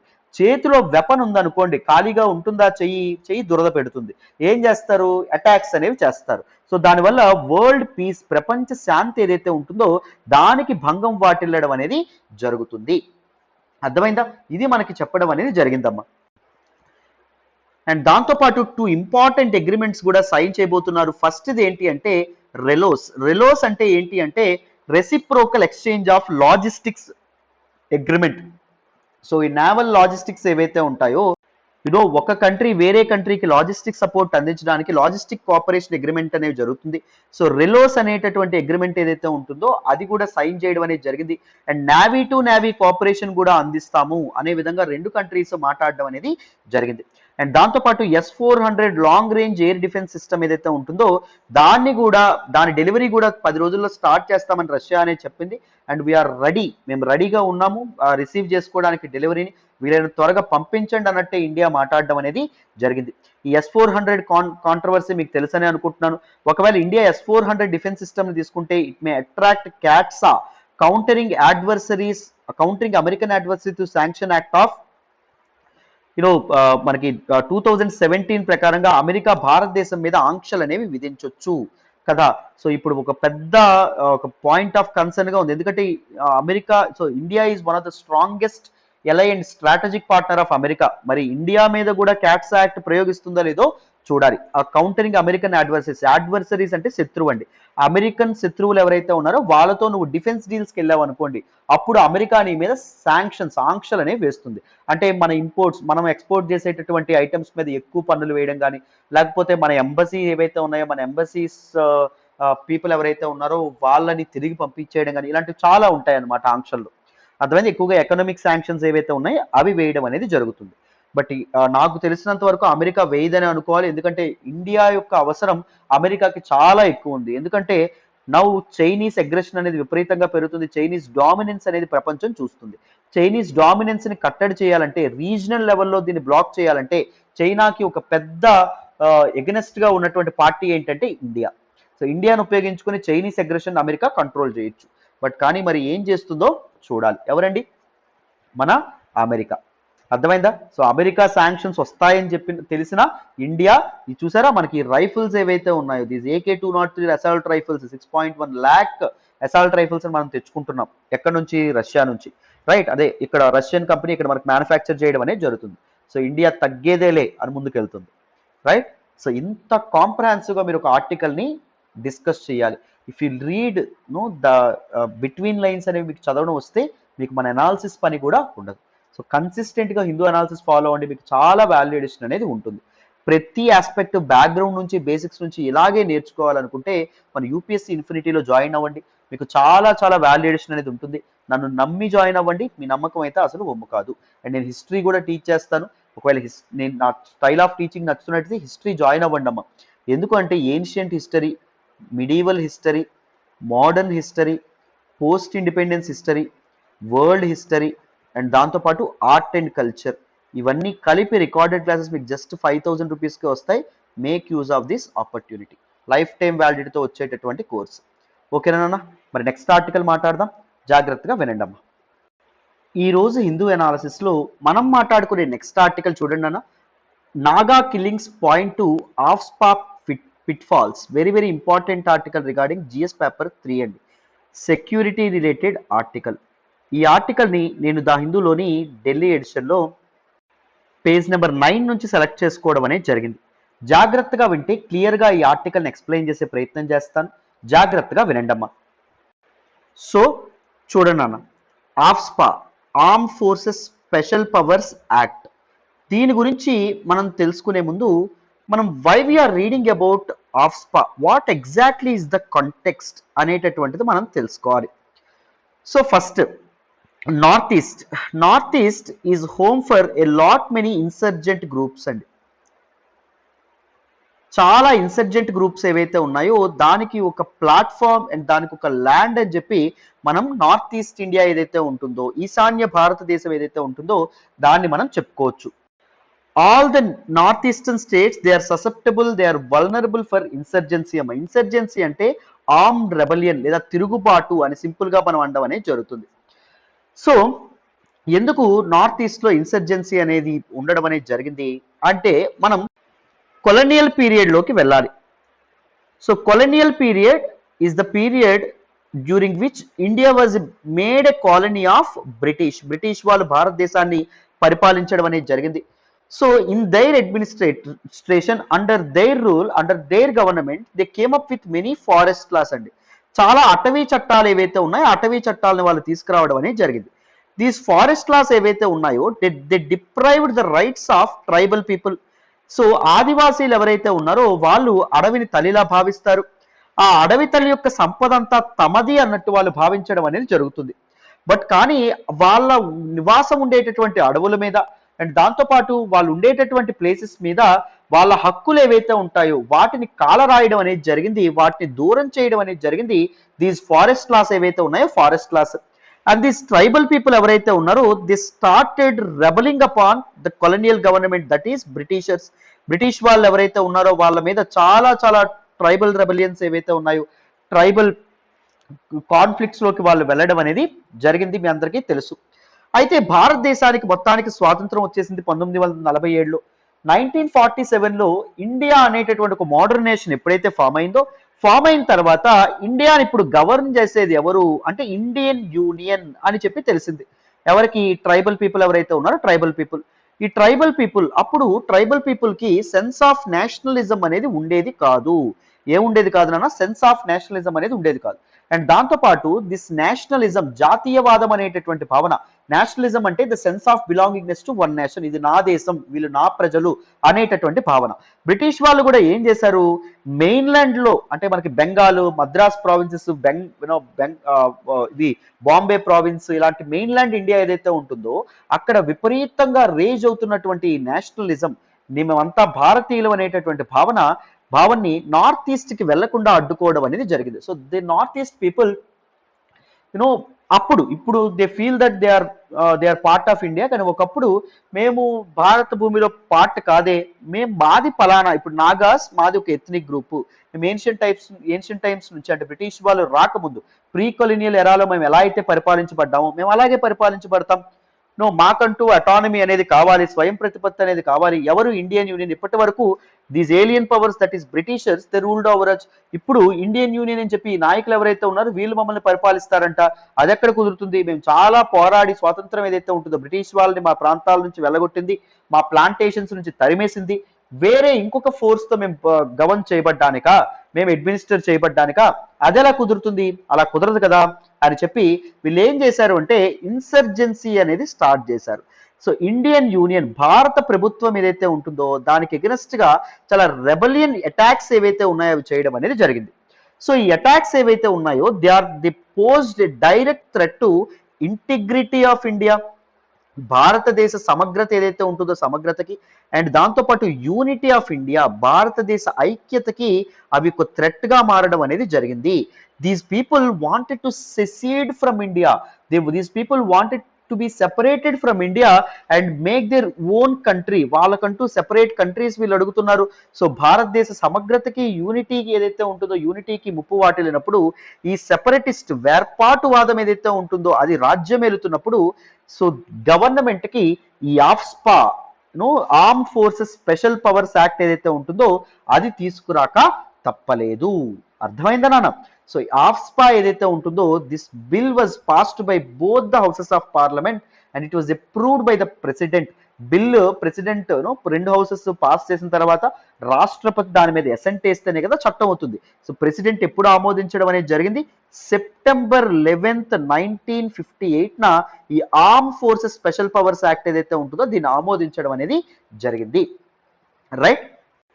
So what is the aim of this particular act? This act came into force in the context of increasing violence in the north eastern states. చెప్పాను కదా, నార్త్ ఈస్టర్న్ స్టేట్స్ లో ఆ సమయంలో పెరిగినటువంటి ఇన్సర్జెన్సీ కానీ లేకపోతే రెబలియన్ అటాక్స్ ఏవైతే ఉన్నాయో వాటిని ఎదుర్కోవడానికి దిస్ పర్టిక్యులర్ వాటిని ఎదుర్కోవడంలో రాష్ట్ర ప్రభుత్వాలు అంత కంట్రోల్ చేయలేనటువంటి పరిస్థితికి వచ్చేటప్పటికి సో ఆఫ్స్పా ఏదైతే ఉంటుందో దాన్ని తీసుకురావడం అనేది జరిగిందమ్మ. సింపుల్ గా మనం మాట్లాడుకుంటే ఆఫ్స్పా ఏం చేస్తుంది? ఆఫ్స్పా గివ్స్ ఆర్మ్ ఫోర్సెస్, అంటే మన ఆర్మీ వాళ్ళు ఎవరైతే ఉన్నారో వాళ్ళకి కొన్ని పవర్స్ అనేవి ఇవ్వడం అనేది జరుగుతుంది. It gives arm forces the power to maintain public order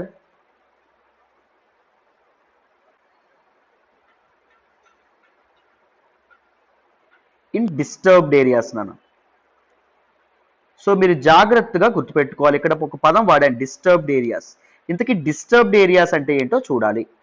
so ముందు పబ్లిక్ ఆర్డర్ అనేటటువంటి పదం విందాం.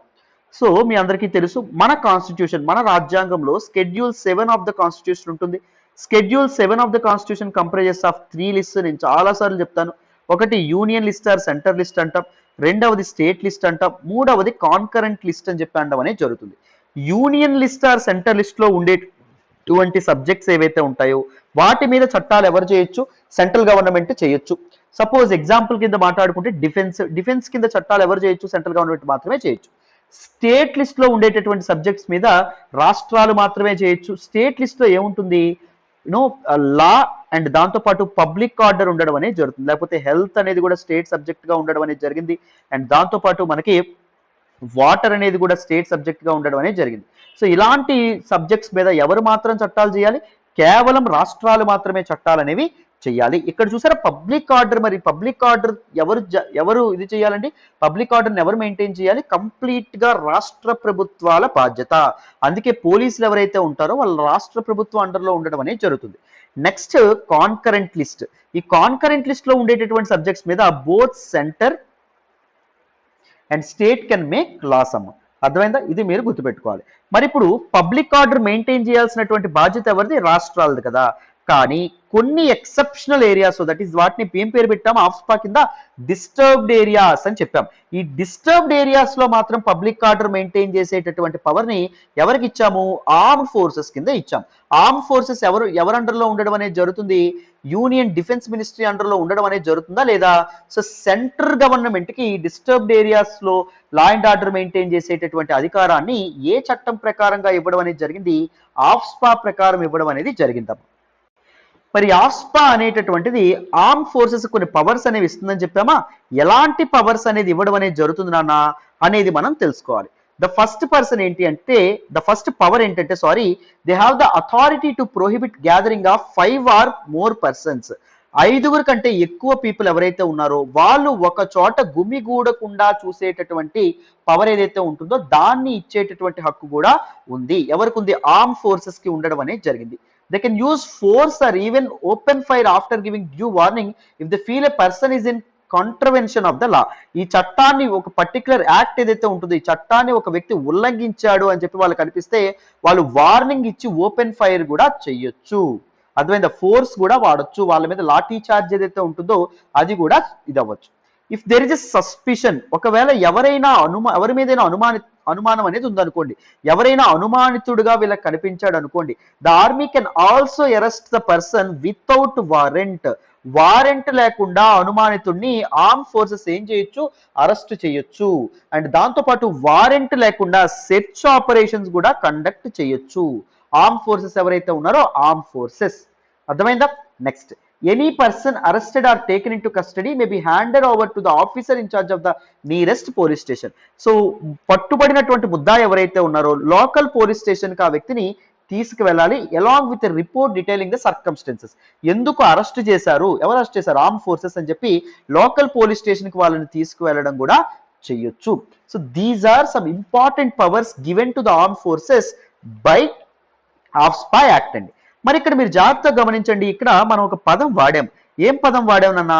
డిస్టర్బ్డ్ ఏరియా అనే పదం వాడాం. ఏమని చెప్పుకున్నాం? ఆఫ్స్పా సింపుల్ గా ఏం చేస్తుంది? Simple terms, it gives the powers to arm forces to maintain public order in disturbed area అని చెప్పాం కదా. ఈ డిస్టర్బ్డ్ ఏరియా అనేటటువంటి పదం ఏంటి? అసలు డిస్టర్బ్డ్ ఏరియా అని దేన్ని అంటాము? అని డిఫైన్ చేయడం అనేది జరిగింది ఇన్ సెక్షన్ 3 ఆఫ్ ఆఫ్స్పా చట్టంలోని సెక్షన్ 3లో డిఫైన్ చేశారండి. An area can be disturb due to differences or disputes between members of different religious, racial, language or regional groups or caste or communities.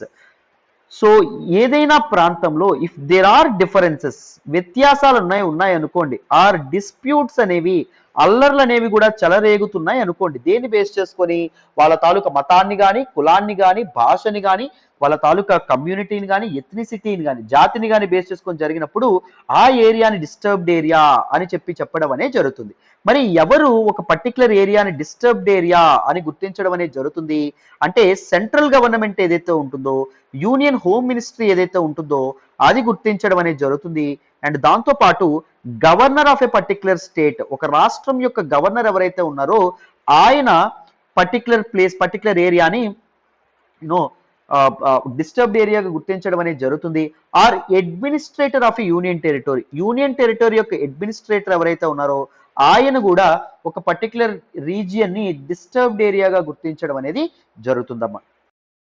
మరి ఏ రాష్ట్రాల్లో దిస్ పర్టికులర్ ఆఫ్స్పా యాక్ట్ ఏదైతే ఉంటుందో ఇది అమల్లో ఉండడం అనేది జరిగింది, ఏ రాష్ట్రాలు ఈ ఆఫ్స్పా యాక్ట్ ఏదైతే ఉంటుందో దాన్ని అమలు పరుస్తున్నాయి ప్రెజెంట్ ఎక్కడ అంటే mostly north eastern states. First is Nagaland రాష్ట్రంలో దిస్ పర్టికులర్ యాక్ట్ అనేది ఎఫెక్టివ్ గా ఉండడం అనేది జరిగింది. అస్సాము అండ్ దాంతోపాటు some regions of Manipur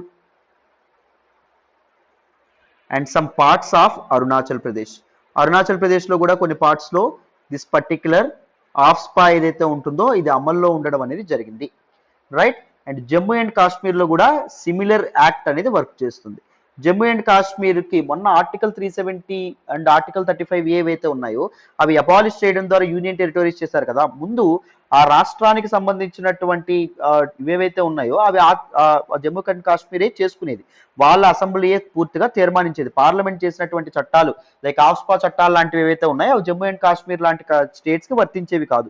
so Jammu and Kashmir 1991లో వాళ్ళ స్టేట్ ఆఫ్స్పా ఏదైతే ఉంటుందో దాన్ని ఆమోదించడం అనేది జరిగింది, దాన్ని చట్టం చేసుకోవడం అనేది జరిగింది. ఆ చట్టం ప్రకారంగా జమ్మూ అండ్ కాశ్మీర్ లో కూడా ఆఫ్స్పా ఏదైతే ఉంటుందో అది విధించడం అనేది జరుగుతుందమ్మా. మరి now let us look at what is the need for ఆఫ్స్పా యొక్క అవసరం ఏంటి, ఇంకా కంటిన్యూ చేద్దామా. ఆఫ్స్పా ఎప్పుడో 1958లో కదా తీసుకొచ్చారు, మరి ఎప్పటికీ దాని రిలవెన్స్ అనేది ఉందా అంటే ఆర్మ్ ఫోర్సెస్ ఆర్మీ ఏం చెప్తుంది అంటే ఆఫ్స్పా is absolutely essential to combat insurgency. So ఈ తిరుగుబాట్లు, ఈ రెబలియన్స్ ఏవైతే ఉన్నాయో వాటితో పోరాడాలంటే, వాటిని కౌంటర్ చేయాలి అంటే, యూనో కంట్రీ యొక్క బార్డర్స్ ని కూడా ప్రొటెక్ట్ చేయాలంటే దిస్ పర్టికులర్ ఆఫ్స్పా అనేది అవసరం అని చెప్పడం అనేది జరుగుతుంది. అండ్ దాంతోపాటు ఒక ఇన్సర్జెన్సీ ఏదైతే ఉంటుందో, ఇన్సర్జెంట్ యాక్టివిటీస్ ని కంట్రోల్ చేయడంలో ఆఫ్స్పా లాంటి చట్టం చేయకపోతే సెక్యూరిటీ ఫోర్సెస్ ఏవైతే ఉన్నాయో అవి వర్క్ చేయలేవు. ఎందుకు, దిస్ పర్టికులర్ పబ్లిక్ ఆర్డర్ ఏదైతే ఉంటుందో అది స్టేట్ లిస్ట్ లో ఉంది కాబట్టి.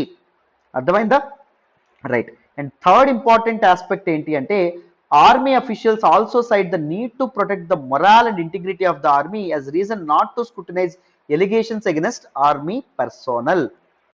ఆర్మీ వాళ్ళు ఏం చెప్తారు అంటే ఆర్మీ పర్సోనల్ చేసినటువంటి అటాక్స్ ఏవైతే ఉన్నాయో వాటిని స్క్రూటినైజ్ చేయకూడదు, వాటిని విచారించకూడదు. ఆర్మీ పీపుల్ ఏం కావాలని చేయరు కదా, ఎవరిని పడితే వాళ్ళని చంపారు కదా, సో అనుమానంతోనే కదా చంపడం అనేది జరుగుతుంది. సో అలాంటివి ఎటువంటి కోర్టుల్లో కూడా ప్రశ్నించకూడదు, వాళ్ళని స్క్రూటినైజ్ చేయకూడదు, వాళ్ళని విచారించకూడదు అనే విధంగా ఇక్కడ చెప్పడం అనేది జరిగింది. ఎందుకంటే విచారిస్తూ ఉంటే ఆర్మీ పీపుల్ యొక్క మొరాల్ అండ్ ఇంటిగ్రిటీ ఏదైతే ఉంటుందో అది వాళ్ళు కోల్పోయేటటువంటి ప్రమాదం ఉంది, వాళ్ళకు ఒక ఫ్రీడమ్ అనేది తప్పకుండా ఇవ్వాలి అని ఇక్కడ మనకి చెప్పడం అనేది జరిగింది. And there were some controversies and concerns associated with AFSPA చుట్టూ కొన్ని కన్సర్న్స్ కూడా ఉండడం అనేది జరిగిందమ్మా. What are those concerns? First ఏంటి అంటే అబ్యూజ్ ఆఫ్ పవర్స్. ఈ సెక్యూరిటీ ఫోర్సెస్ వాళ్ళు ఎవరైతే ఉన్నారో వాళ్ళు వాళ్ళ పవర్స్ ని అబ్యూజ్ చేస్తూ వాళ్ళ పవర్స్ ని ఉపయోగించి వాళ్ళు ఏం చేస్తారంటే హ్యూమన్ రైట్స్ వైలేషన్స్ కి పాల్పడడం అనేది జరుగుతుంది. They are accounting for various atrocities. చాలా బడుగు బలహీన వర్గాలు ఎవరైతే ఉన్నారో వాళ్ళ మీద అండ్ దాంతోపాటు వీక్ సివిలియన్స్ మీద కూడా వాళ్ళు హ్యూమన్ రైట్స్ వైలేషన్స్ కి పాల్పడడం అనేది జరుగుతుంది అని ఇక్కడ చెప్పడం అనేది జరిగింది. అండ్ దాంతోపాటు ఆఫ్స్పా also violates universal declaration of human rights. Universal declaration of human rights and international covenant on civil and political rights ఏవైతే ఉంటాయో and the convention against torture ఏదైతే ఉంటుందో వీటిని ఇండియా సైన్ చేసింది బట్ రాటిఫై చేయలేదండి. సో ఇవేవైతే ఉన్నాయో వాటికి ఎగ్నెస్ట్ గా ఉండడం అనేది జరిగింది. ప్రజల తాలూకా బేసిక్ రైట్స్, మానవ హక్కులు అంటాం, అంటే మనిషి అయినందుకు వాళ్ళకి సంక్రమించేటటువంటి హక్కులు. Just because you are human being అంటే నువ్వు ఏ దేశానికి సంబంధించిన వాడు అక్కర్లేదు, నీ జాతి ఏంటి, నీ కులం ఏంటి, నీ మతం ఏంటి అక్కర్లేదు, నువ్వు మనిషిగా పుట్టినందుకు నీకు కొన్ని హక్కులు సంక్రమిస్తాయి. వాటినే హ్యూమన్ రైట్స్ అంటాం. ఆ హ్యూమన్ రైట్స్ వైలేషన్స్ అనేవి చాలా జరుగుతున్నాయంట. అండ్ దాంతోపాటు డిఫరెంట్ కమిటీస్ ఏవైతే ఉన్నాయో కమిటీస్ రికమెండెడ్ టు రిపీల్ ఆఫ్స్పాని రిపీల్ చేయాలని చెప్పడం అనేది జరిగింది. First BP Jeevan Reddy committee ఒకటి 2005లో వీళ్ళు ఒక రికమెండేషన్ అనేది ఇవ్వడం అనేది జరిగింది. ఏంటి అంటే టు రిపీల్ ఆఫ్స్పా అనేది తీసేయాలి. అండ్ దాంతోపాటు వీరప్ప మొయిలీ రిపోర్ట్ ఏదైతే ఉంటుందో Veerappa Moily report of the second arc report అని చెప్పి అనడం అనేది జరుగుతుంది. Administrative reforms commission report of 2007 వాళ్ళు కూడా ఏం చేయడం అనేది జరిగింది, ఏం సజెస్ట్ చేయడం అనేది జరిగింది, రిపీల్ చేయాలి ఆఫ్స్పా అని చెప్పడం అనేది జరిగింది. And justice Verma committee and justice Hegde commission ఎవరైతే ఉన్నారో the supported the need to address the abuses committed to under the ఆఫ్స్పా. So ఆఫ్స్పా చట్టం ఏదైతే ఉంటుందో ఆఫ్స్పా చట్టాన్ని ఉపయోగించుకొని ఆర్మ్ ఫోర్సెస్ ఏవైతే అటాక్స్ అనేవి చేశారో, ఏవైతే అబ్యూజ్కి పాల్పడ్డారో వాటిని తప్పకుండా అడ్రస్ చేయాలి. అండ్ దాంతోపాటు effective impunity enjoyed by security forces కి ఎండ్ కార్డు వేయాలి. అంటే ఇంప్యూనిటీ వాళ్ళ ఇష్టం వచ్చినట్టు వాళ్ళు ప్రవర్తిస్తున్నారు, వాళ్ళకి ఎలా కావాలంటే ఎవరి మీద వాళ్ళు బట్టి అటాక్ చేస్తున్నారు, దానికి ఒక ఎండ్ అనేది తప్పకుండా ఇవ్వాలి అని చెప్పడం అనేది జరిగిందాం. So these are some important concerns associated with AFSPA. So complete గా ఈ కన్సర్న్స్ ఏవైతే ఉన్నాయో వీటి గురించి మీకు అర్థమైందనే అనుకుంటున్నాను.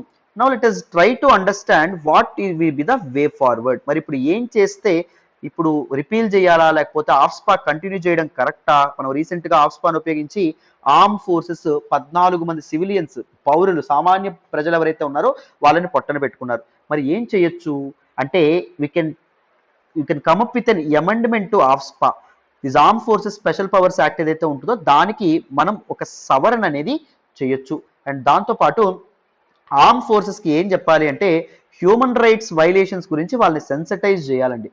They should view human rights violation as the biggest threat to its credibility. ఎప్పుడైతే ఇలాంటి అటాక్స్ జరుగుతాయో ఆర్మ్డ్ పర్సన్స్ ఎవరైతే ఉన్నారో వాళ్ళని చాలా రెవరేషన్ తో డివోషన్ తో మనం చూస్తాం. పీపుల్ ఎవరైతే ఉన్నారో ఎప్పుడైతే హ్యూమన్ రైట్స్ వైలేషన్స్ అనేవి జరుగుతాయో ఏం జరుగుతుంది, ఆర్మీ యొక్క క్రెడిబిలిటీ అనేది పోతుందా లేదా, ఆర్మీకి ఇచ్చేటటువంటి గౌరవం ఏదైతే ఉంటుందో అది పోతుంది. So it must re-establish it's credibility. So ఇలాంటి అటాక్స్ ద్వారా 62 ఏళ్లుగా నార్త్ ఈస్ట్ లో జరుగుతున్నటువంటి ఇన్సర్జెన్సీ ఏదైతే ఉంటుందో వాటి మీద ఎగనెస్ట్ గా వీళ్ళు పోరాడుతున్నారు చూసారు, ఆ పోరాటం అంతా మర్చిపోతారు. ఈ సివిలియన్స్ ని ఆర్మ్ ఫోర్సెస్ వాళ్ళు చంపేశారు అనవసరంగా, ఆ మాటే అంటారు తప్ప ఇప్పటి వరకు నువ్వు చేసిన మేలంతా గుర్తుపెట్టుకోరు. సో క్రెడిబిలిటీ అనేది చాలా చాలా అవసరం. సో అది ఇక్కడ మనకి చెప్పడం అనేది జరిగింది. అండ్ దాంతోపాటు government should try to resolve the long running insurgency. North east insurgency ఏదైతే ఉంటుందో దాన్ని రిజాల్వ్ చేయడానికి కూడా గవర్నమెంట్ ప్రయత్నించాలి. నార్త్ ఈస్ట్ ఇన్సర్జెన్సీ అనేది ఎండ్ అయితే, దానికి ఎండ్ కార్డు పడితే ఆఫ్స్పా చట్టం ఉండాల్సినటువంటి అవసరం ఏంటి, ఏం లేదు. సో వేరియస్ ఇన్సర్జెంట్ గ్రూప్స్ ఎవరైతే ఉన్నారో, ఎవరైతే అటాక్స్ చేస్తున్నారో వాళ్ళందరితో చర్చలు జరిపి ప్రభుత్వం ఒక దీంతో ముందుకు రావాలి. అండ్ దాంతోపాటు డెవలప్మెంట్ ఇన్ నార్త్ ఈస్ట్ అండి, we call them seven sisters of northeast అని చెప్పి అంటాం, but we ignore them badly. అవునా కదా? అక్కడ హిల్లీ ఏరియాస్ లో డెవలప్మెంట్ ఏమైనా ఉంటుందా, ఉండదు. ఏమైనా ఫండ్స్ అనేది స్పెషల్ గా ఇస్తామా, ఇవ్వట్లేదు. ఫండ్స్ ఎలొకేషన్ అనేది సరిగ్గా జరుగుతుందా, జరగట్లేదు. సో ఈ డెవలప్మెంట్ యాక్టివిటీస్ ఎప్పుడైతే వస్తాయో ఇన్సర్జెన్సీ అనేది ఉండదు. సో ఖాళీగా ఉండేవాడే ఇలాంటి పనులు చేస్తా ఉంటాడండి. సో డబ్బులు సంపాదించుకొని ఇల్లు కట్టుకున్నవాడు, లేకపోతే ల్యాండ్స్ కొనుక్కున్నవాడు, లేకపోతే సుఖంగా పెళ్ళాం బిడ్డలతో ఉండేవాడు ఎవడైతే ఉన్నాడో ఎవరు కత్తులు కానీ ఆయుధాలు కానీ పట్టరు. సో డెవలప్మెంట్ అనేది ఒక ఇంపార్టెంట్ ఫ్యాక్టర్ అవ్వడం అనేది జరుగుతుంది.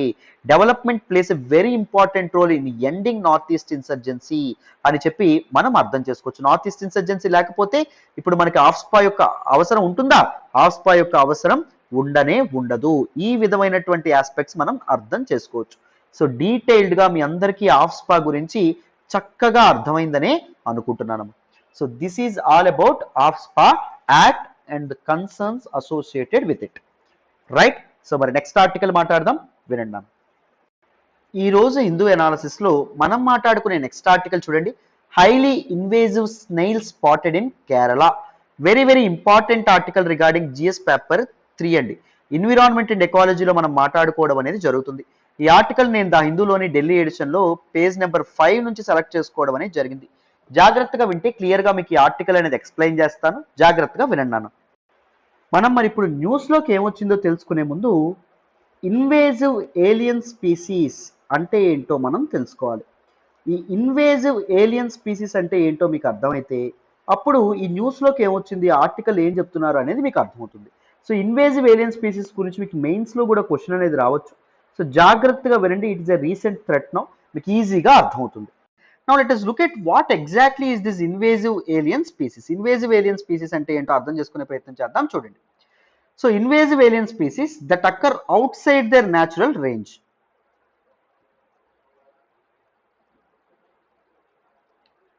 ఏలియన్ అంటే ఏంటి, ఫారెన్ అని చెప్పి అర్థం, బయట నుంచి వచ్చేటటువంటి అర్థం. సో అవి న్యాచురల్గా బతికేటటువంటి ప్రదేశాలు కాకుండా బయట నుంచి వచ్చేటటువంటి ఏవైతే ఉంటాయో వాటిని ఏలియన్ స్పీసీస్ అంటాం. దే ఆర్ వెరీ ఇన్వేజివ్, అంటే దే హ్యావ్ డిస్పర్సల్ పొటెన్షియల్. అంటే అవి ఏం చేస్తాయి అంటే కంప్లీట్గా పూర్తిగా తమ పాపులేషన్ విపరీతంగా పెంచడం అనేది జరుగుతుంది. They utilize all the resources available in that particular region. ఆ రీజియన్లో ఉండేటటువంటి రిసోర్సెస్ అన్నింటినీ వాడడానికి ప్రయత్నిస్తాయి. పూర్తిగా అవే వాడడం వల్ల other flora and fauna in the ecosystem ఏవైతే ఉన్నాయో, హ్యాబిటేట్లో ఉన్నటువంటి flora and fauna, plant and యానిమల్స్కి రిసోర్సెస్ లేనటువంటి పరిస్థితి ఏర్పడుతుంది. సో అవి ఎక్స్టింక్ట్ అయిపోయేటటువంటి ప్రమాదం ఉంది. సో అందుకే వీటిని ఇన్వేజివ్ అని చెప్పి అన్నాం, ఏలియన్ స్పీసీస్ అన్నాం, because they occur outside their natural range. న్యాచురల్గా ఉండేటటువంటి ప్రదేశాల కంటే వేరే ప్రదేశాల్లో ఉండడం అనేది జరుగుతుంది. అర్థమైందా? These species generally have a few or no natural predators అమ్మ. వీటిని తినేటటువంటి ప్లాంట్స్ కానీ యానిమల్స్ కానీ ఏమీ ఉండవు. సో అందుకే it is we cannot check their population, we cannot keep a check on their population. వాటి జనాభాను, వాటి తాలూకా సాంద్రతను మనం కంట్రోల్లో పెట్టలేము. అర్థమైందా? Right. The convention on biological diversity, CBD ఏదైతే ఉంటుందో, it defines invasive alien species. Invasive alien species ఎలా డిఫైన్ చేస్తుంది అంటే those which are alien species whose introduction and spread threaten ecosystems. వీటి తాలూకా స్ప్రెడ్ అనేది ఎకోసిస్టమ్ ని కంప్లీట్ గా డ్యామేజ్ చేయడం అనేది జరుగుతుంది, థ్రెటన్ చేయడం అనేది జరుగుతుంది. హ్యాబిటేట్ డ్యామేజ్ ఏదైతే ఉంటుందో, హ్యాబిటేట్ థ్రెటన్ చేయడం అనేది జరుగుతుంది. And species with socio cultural, economic and environmental harm. So ఈ స్పీసీస్ ఏవైతే ఉన్నాయో అవి సోషల్ హార్మ్ అనేది చేస్తాయి, అండ్ దాంతోపాటు కల్చరల్ హార్మ్ అనేది చేస్తాయి, ఎన్విరాన్మెంటల్ హార్మ్ అనేది చేయడం అనేది జరుగుతుంది, అండ్ ఎకనామిక్ హార్మ్ ఏదైతే ఉంటుందో వీటిని కూడా చేయడం అనేది జరుగుతుంది. అండ్ దాంతోపాటు they also harm human health, మనుషుల తాలూకా ఆరోగ్యం మీద కూడా ఇంపాక్ట్ చూపించడం అనేది జరుగుతుందమ్మా. అర్థమైందా? Those are called these invasive species, invasive alien species అని చెప్పి CBD, convention on biological diversity ఏదైతే ఉంటుందో వాళ్ళు చెప్పడం అనేది జరిగింది. దీస్ ఇన్వేజివ్ ఏలియన్ స్పీసీస్ ఏవైతే ఉన్నాయో అవి కొన్ని ప్లాంట్స్ అవ్వచ్చు, మొక్కలు అవ్వచ్చు, లేకపోతే సమ్ యానిమల్స్ అవ్వచ్చు. రైట్. ఈ ప్లాంట్ అండ్ యానిమల్స్ గ్రూప్స్ లో ఇవి కాంపిటీటర్స్ గా, ప్రిడేటర్స్ గా, ప్యాథోజన్స్ గా, పారాసైట్స్ గా చొచ్చుకుపోవడం అనేది జరుగుతుంది. చొచ్చుకుపోయి the invade almost every type of native ecosystem అండి. నేటివ్ ఎకోసిస్టమ్ ని కంప్లీట్ గా బయోడైవర్సిటీ మీద తమ యుద్ధం అనేది చేస్తాయి. కంప్లీట్ గా రిసోర్సెస్ అన్ని లాగేసుకొని ఏం చేస్తాయి, అదర్ ఫ్లోరా అండ్ ఫానా ఏవైతే ఉన్నాయో వాటి పాపులేషన్ డిక్రీజ్ కి ఇవి కారణం అవ్వడం అనేది జరుగుతుంది. Right. The spread of invasive alien species has become alarming అండి. రీసెంట్ గా ఎన్విరాన్మెంట్స్ ఏం చెప్తున్నారంటే ఇన్వేజివ్ ఏలియన్ స్పీసీస్ అనేవి విపరీతంగా పెరిగిపోతున్నాయి అని చెప్పడం అనేది జరుగుతుంది. అర్థమైందా? చాలా ఇన్వేజివ్ స్పీసీస్ అనేవి ఉంటాయి. ఇన్వేజివ్ స్పీసీస్ గురించి మీకు అర్థమైందనే అనుకుంటున్నాను. What are the factors responsible for the spread of this particular invasive foreign species? ఇవి పెరగడానికి కారణం ఏంటి? మొదట ఇంపార్టెంట్ రీజన్ ఏంటి అంటే అమ్మా, హ్యూమన్ యాక్టివిటీ. మనుషులండి. మనుషులు ఒక ప్రదేశం నుంచి వేరే ప్రదేశానికి తిరగడం, ఇంటెండెడ్గా కానీ అన్ఇంటెండెడ్గా కానీ కొన్ని యాక్టివిటీస్ అనేవి చేయడం వల్ల చాలా చాలా ఇదవ్వడం అనేది జరుగుతుంది. రైట్. చాలా ఇన్వేజివ్ స్పీసీస్ ఏవైతే ఉన్నాయో ఒక ప్రాంతం నుంచి అవి వాటి న్యాచురల్ హ్యాబిటేట్ కానటువంటి వేరే ప్రాంతానికి తరలి వెళ్ళడం అనేది జరుగుతుంది. అండ్ దాంతోపాటు globalisation. People are traveling from one place to another place. It is leading to the increased movement of people. So ప్రజలు ఒక ప్రాంతం నుంచి వేరే ప్రాంతానికి వెళ్తున్నారు అండ్ ట్రేడ్ ఏదైతే ఉంటుందో ట్రేడ్ కూడా విపరీతంగా పెరగడం అనేది జరుగుతుంది. డిఫారెస్టేషన్ లాంటివి ఏవైతే ఉన్నాయో విపరీతంగా పెరుగుతున్నాయి. సో అందువల్ల ఏం జరుగుతున్నాయి, వేరే ప్రాంతం నుంచి ఈ ప్రాంతానికి పారాసైట్స్ కానీ లేకపోతే దీస్ ఇన్వేజివ్ స్పీసీస్ ఏవైతే ఉన్నాయో, ఏలియన్ స్పీసీస్ ఏవైతే ఉన్నాయో అవి చేరుకోవడం అనేది జరుగుతుంది. చేరుకొని దిస్ ఎగ్జిస్టింగ్ ఎకోసిస్టమ్ ఏదైతే ఉంటుందో, ఈ ఎగ్జిస్టింగ్ హ్యాబిటేట్స్ ఏవైతే ఉన్నాయో వాటి డ్యామేజ్కి ఇవి పాల్పడడం అనేది జరుగుతుంది.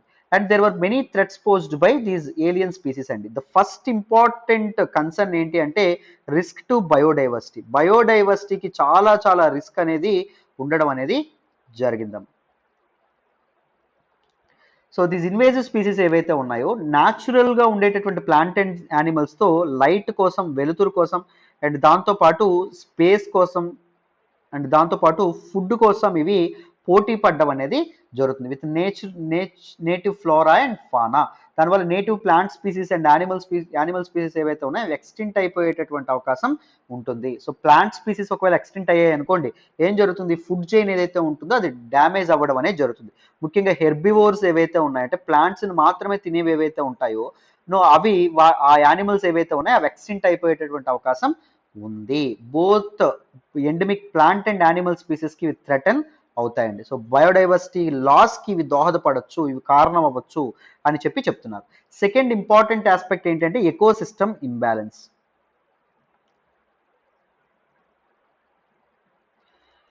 సో ఎకోసిస్టమ్ అనేది బ్యాలెన్స్డ్గా ఉండాలి, అర్థమైందా? ఎకోసిస్టమ్ యొక్క ఫంక్షన్స్ని కంప్లీట్గా డ్యామేజ్ చేసి చేంజ్ చేసేస్తుంది ఏంటి అంటే దీస్ ఇన్వేజివ్ ఏలియన్ స్పీసీస్ అండి. ముఖ్యంగా వీటి వల్ల ఏమవుతుంది, ఫారెస్ట్రీ అనేది డ్యామేజ్ అవుతుంది, న్యాచురల్ రిసోర్సెస్ ఏవైతే ఉన్నాయో అవి పోయేటటువంటి అవకాశం ఉంటుంది. Because they deplete these natural resources, they over exploit these natural resources అమ్మ. న్యాచురల్ రిసోర్సెస్ని ఓవర్ ఎక్స్ప్లాయిట్ చేయడం అనేది జరుగుతుంది, రైట్? సో దానివల్ల కూడా చాలా ప్రతి ఒక్క బయోడైవర్సిటీలో ఉన్నటువంటి ప్రతి ఒక్క స్పీసీస్ డిఫరెంట్ ఫంక్షన్స్ సర్వ్ చేస్తుందండి. సో ఇప్పుడు బటర్ఫ్లైస్ ఉన్నాయి, బటర్ఫ్లైస్ డిఫరెంట్ ఫంక్షన్స్ సర్వ్ చేయడం అనేది జరుగుతుంది. ఈవెన్ టైగర్ ఉంది, tiger is a carnivore, but tiger కూడా డిఫరెంట్ ఫంక్షన్ ఏదైతే ఉంటుందో దాన్ని సర్వ్ చేస్తుంది. Because tiger is considered as top predator. So ఈ హెర్బివోర్స్ యొక్క పాపులేషన్ చెక్ పెట్టడంలో ఇది బాగా హెల్ప్ చేయడం అనేది జరుగుతుంది. హెర్బివోర్స్ పెరిగిపోయి అనుకోండి ఏం జరుగుతుంది, గ్రాసెస్ అండ్ దాంతోపాటు ప్లాంట్స్ ఏవైతే ఉన్నాయో సమూలంగా ఎక్స్టెంట్ అయిపోతాయి, అవి ఎక్కువగా తినేస్తాయి. హెర్బివోర్స్ పాపులేషన్ ఒక చెక్లో పెట్టాలంటే ఒక కార్నివోర్ ఉండాలి, ఆ కార్నివోరే మన తాలూకా టైగర్. సో బయోడైవర్సిటీ ప్రతిదీ బ్యాలెన్స్ చేయడం అనేది జరుగుతుంది, అర్థమైందా? సో మనకి ఇప్పుడు బటర్ఫ్లైస్ తీసుకోండి, ది యాక్ట్ యాజ్ పాలినేటర్స్ గా యాక్ట్ చేయడం అనేది జరుగుతుంది. పాలినేటర్స్ గా యాక్ట్ చేసినప్పుడు ఏం జరుగుతాయి, ప్లాంట్ రిప్రొడక్షన్ లో అవి చాలా ఇంపార్టెంట్ రోల్ ప్లే చేస్తాయి. సో దానివల్ల ప్లాంట్స్ విపరీతంగా ఇప్పుడు బటర్ఫ్లైస్ ఉంటే ఎక్కడైనా ప్రదేశంలో మనకు కనిపిస్తే అక్కడ ప్లాంట్స్ అనేవి ఎక్కువగా ఉన్నట్టు. సో అక్కడ ప్లాంట్స్ అనేవి పెరిగితే ఏం జరుగుతుంది, మొక్కలు చెట్లు అవుతాయి, మహావృక్షాలు దేనికి కారణం అవుతాయి, నీడనిస్తాయి, పళ్ళనిస్తాయి, ఫుడ్నిస్తాయి అండ్ దాంతోపాటు వర్షాలు పడేటట్టు చేస్తాయి. Global warming, carbon dioxide absorb చేసి కార్బన్ సింక్స్ గా యాక్ట్ చేసి global warming and climate change తో కూడా పోరాడతాయి. సో మనకి బటర్ఫ్లైస్ ఏవైతే ఉన్నాయో they also play very important role in pollination, in maintaining the biodiversity. So ecosystem యొక్క బ్యాలెన్స్ అనేది చాలా చాలా ఇంపార్టెంట్. వీటి వల్ల ఏం జరుగుతుంది, ఇన్వేజివ్ ఏలియన్ స్పీసీస్ వల్ల కొన్ని స్పీసీస్ ఏవైతే ఉన్నాయి స్పీసీస్ ఎక్స్టెంట్ అయిపోయే అవకాశం ఉంది and it may cause degradation of marine and fresh water ecosystems. Both marine and fresh water ecosystems and habitat loss కి ఇవి కారణం అవ్వచ్చు. This is also very important aspect. And third one ఏంటి అంటే impact on humans మీద కూడా చాలా impact ఉండడం అనేది జరుగుతుంది. ముఖ్యంగా హ్యూమన్స్ యొక్క హెల్త్ మీద, ఆరోగ్యం మీద చాలా ఇంపాక్ట్ అనేది చూపించడం అనేది జరుగుతుంది. అండ్ దాంతోపాటు స్కిన్ డిసీజెస్, ఎలర్జీస్ ఏవైతే ఉంటాయో వాటికి కూడా ఇవి కారణం అవ్వడం అనేది జరుగుతుంది. అండ్ దాంతోపాటు these herbivores and life stock ఏవైతే ఉన్నాయో వాటి మీద కూడా వీటి ఇంపాక్ట్ అనేది విపరీతంగా ఉంటాయండి. Herbivores and life stock or very very important, they have economical importance, మనుషులకు ఎకనామికల్గా ఆర్థికంగా చాలా ఉపయోగపడతాయి. వీటి మీద చాలా లైవ్లీహుడ్స్ ఆధారపడి ఉండడం అనేది జరుగుతుంది, మీ అందరికీ తెలుసు. అండ్ చాలా మంది ఫుడ్ కోసం కూడా వీటి మీద డిపెండ్ అవుతారు. ఎప్పుడైతే ప్లాంట్ స్పీసీస్ అనేవి ఇన్వేజివ్ ఏలియన్ స్పీసీస్ వల్ల ఎక్స్టెండ్ అయిపోవడం అనేది జరుగుతుందో వీటికి ఫుడ్ అనేది ఉండదు. వీటికి ఫుడ్ అనేది ఉండకపోతే ఇవి కూడా ఎక్స్టెండ్ అయిపోతే చాలా లైవ్లీహుడ్స్ దెబ్బతినేటటువంటి అవకాశం ఉంటుంది. అండ్ దాంతోపాటు they also cause human wild life conflict అండి. హ్యూమన్ వైల్డ్ లైఫ్ కాన్ఫ్లిక్ట్స్ అనేవి రీసెంట్ గా చాలా ఎక్కువ మొత్తంలో పెరుగుతున్నాయి. దీస్ యానిమల్స్ ఏవైతే ఉన్నాయో యానిమల్స్ మనుషుల తాలూకు నివాస స్థలాల్లోకి చొరబడడం ఈ మధ్య ఎక్కువగా మనం చూస్తున్నాం. సో ఎందుకు చొరబడడం అనేది జరుగుతుంది? చాలా యానిమల్స్ ఏవైతే ఉన్నాయో వాటికి కావాల్సినటువంటి ఫుడ్ ని ఇవి తినేస్తున్నాయి, రిసోర్సెస్ ని ఇవి తినేస్తున్నాయి. సో చాలా హెర్బివోర్స్, జింకలు కానీ లేకపోతే ఇలాంటివి ఏవైతే ఉంటాయో అవి మనకి ఇప్పుడు ఎలిఫెంట్స్ కానీ ఇవేవైతే ఉంటాయో అవి మనం నివాస స్థలాలకి, మనం మనుషులు ఉండేటటువంటి ప్లేసెస్కి వచ్చి హ్యూమన్స్ ని చాలా మందిని పొట్టను పెట్టుకోవడం అనేది జరుగుతుంది. చాలా మంది చనిపోతున్నారు because of human wild life conflicts, right? So invasive species దానికి కూడా కారణం అవ్వడం అనేది జరుగుతుంది. సో మా ఎగ్జాంపుల్ మనం చెప్పుకుంటే ఇన్వేజివ్ లంటానా కెమారా స్పీసీస్ ఏదైతే ఉంటుందో అది హెర్బివోరస్ యానిమల్స్ యొక్క న్యాచురల్ గ్రాసెస్ ని కంప్లీట్ గా లాగేసుకుంది, కంప్లీట్ గా అది ఉపయోగించుకొని తినేయడం అనేది జరిగింది. దానివల్ల ఈ హెర్బివోర్స్ ఏవైతే ఉన్నాయో అవన్నీ ఏం చేశాయి, paddy crops, other edible items ఏవైతే ఉన్నాయో, తినగలిగేటటువంటి ఐటమ్స్ ఏవైతే ఉన్నాయో వాటిని వెతుక్కుంటూ హెర్బివోర్స్ అని నివాస స్థలాలకు రావడం అనేది జరిగింది, రైట్? సో వచ్చి చాలా హ్యూమన్ వైల్డ్ లైఫ్ కాన్ఫ్లిక్ట్స్ అనేవి రావడం అనేది జరిగిందండి, రైట్? అండ్ దాంతోపాటు issue of weeds in agriculture. So invasive species ఈ కలుపుగా కూడా, అగ్రికల్చర్లో ఒక కలుపుగా కూడా వరి తీసేటప్పుడు, వరి సాగు చేసేటప్పుడు కలుపు తీస్తారు, కలుపుగా కూడా ఇవి యాక్ట్ చేయడం అనేది జరుగుతుంది.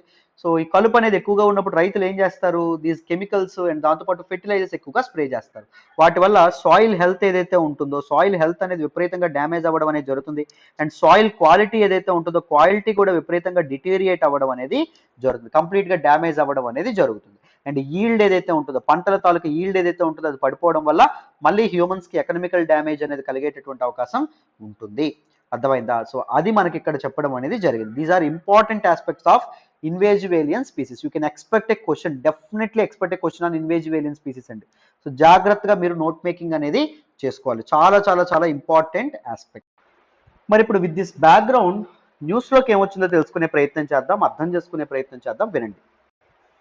చూడండి అమ్మా, న్యూస్లోకి ఏం రావడం అనేది జరిగింది అంటే, a recent study conducted on invasive species, it has recorded a highly invasive tiny snail that is Phyzella acuta అనేటటువంటి ఒక చిన్న నత్త లాంటి క్రియేచర్ ఏదైతే ఉంటుందో దాని ఎగ్జిస్టెన్స్ ని బయటపెట్టడం అనేది జరిగింది. It is first time found in Kerala.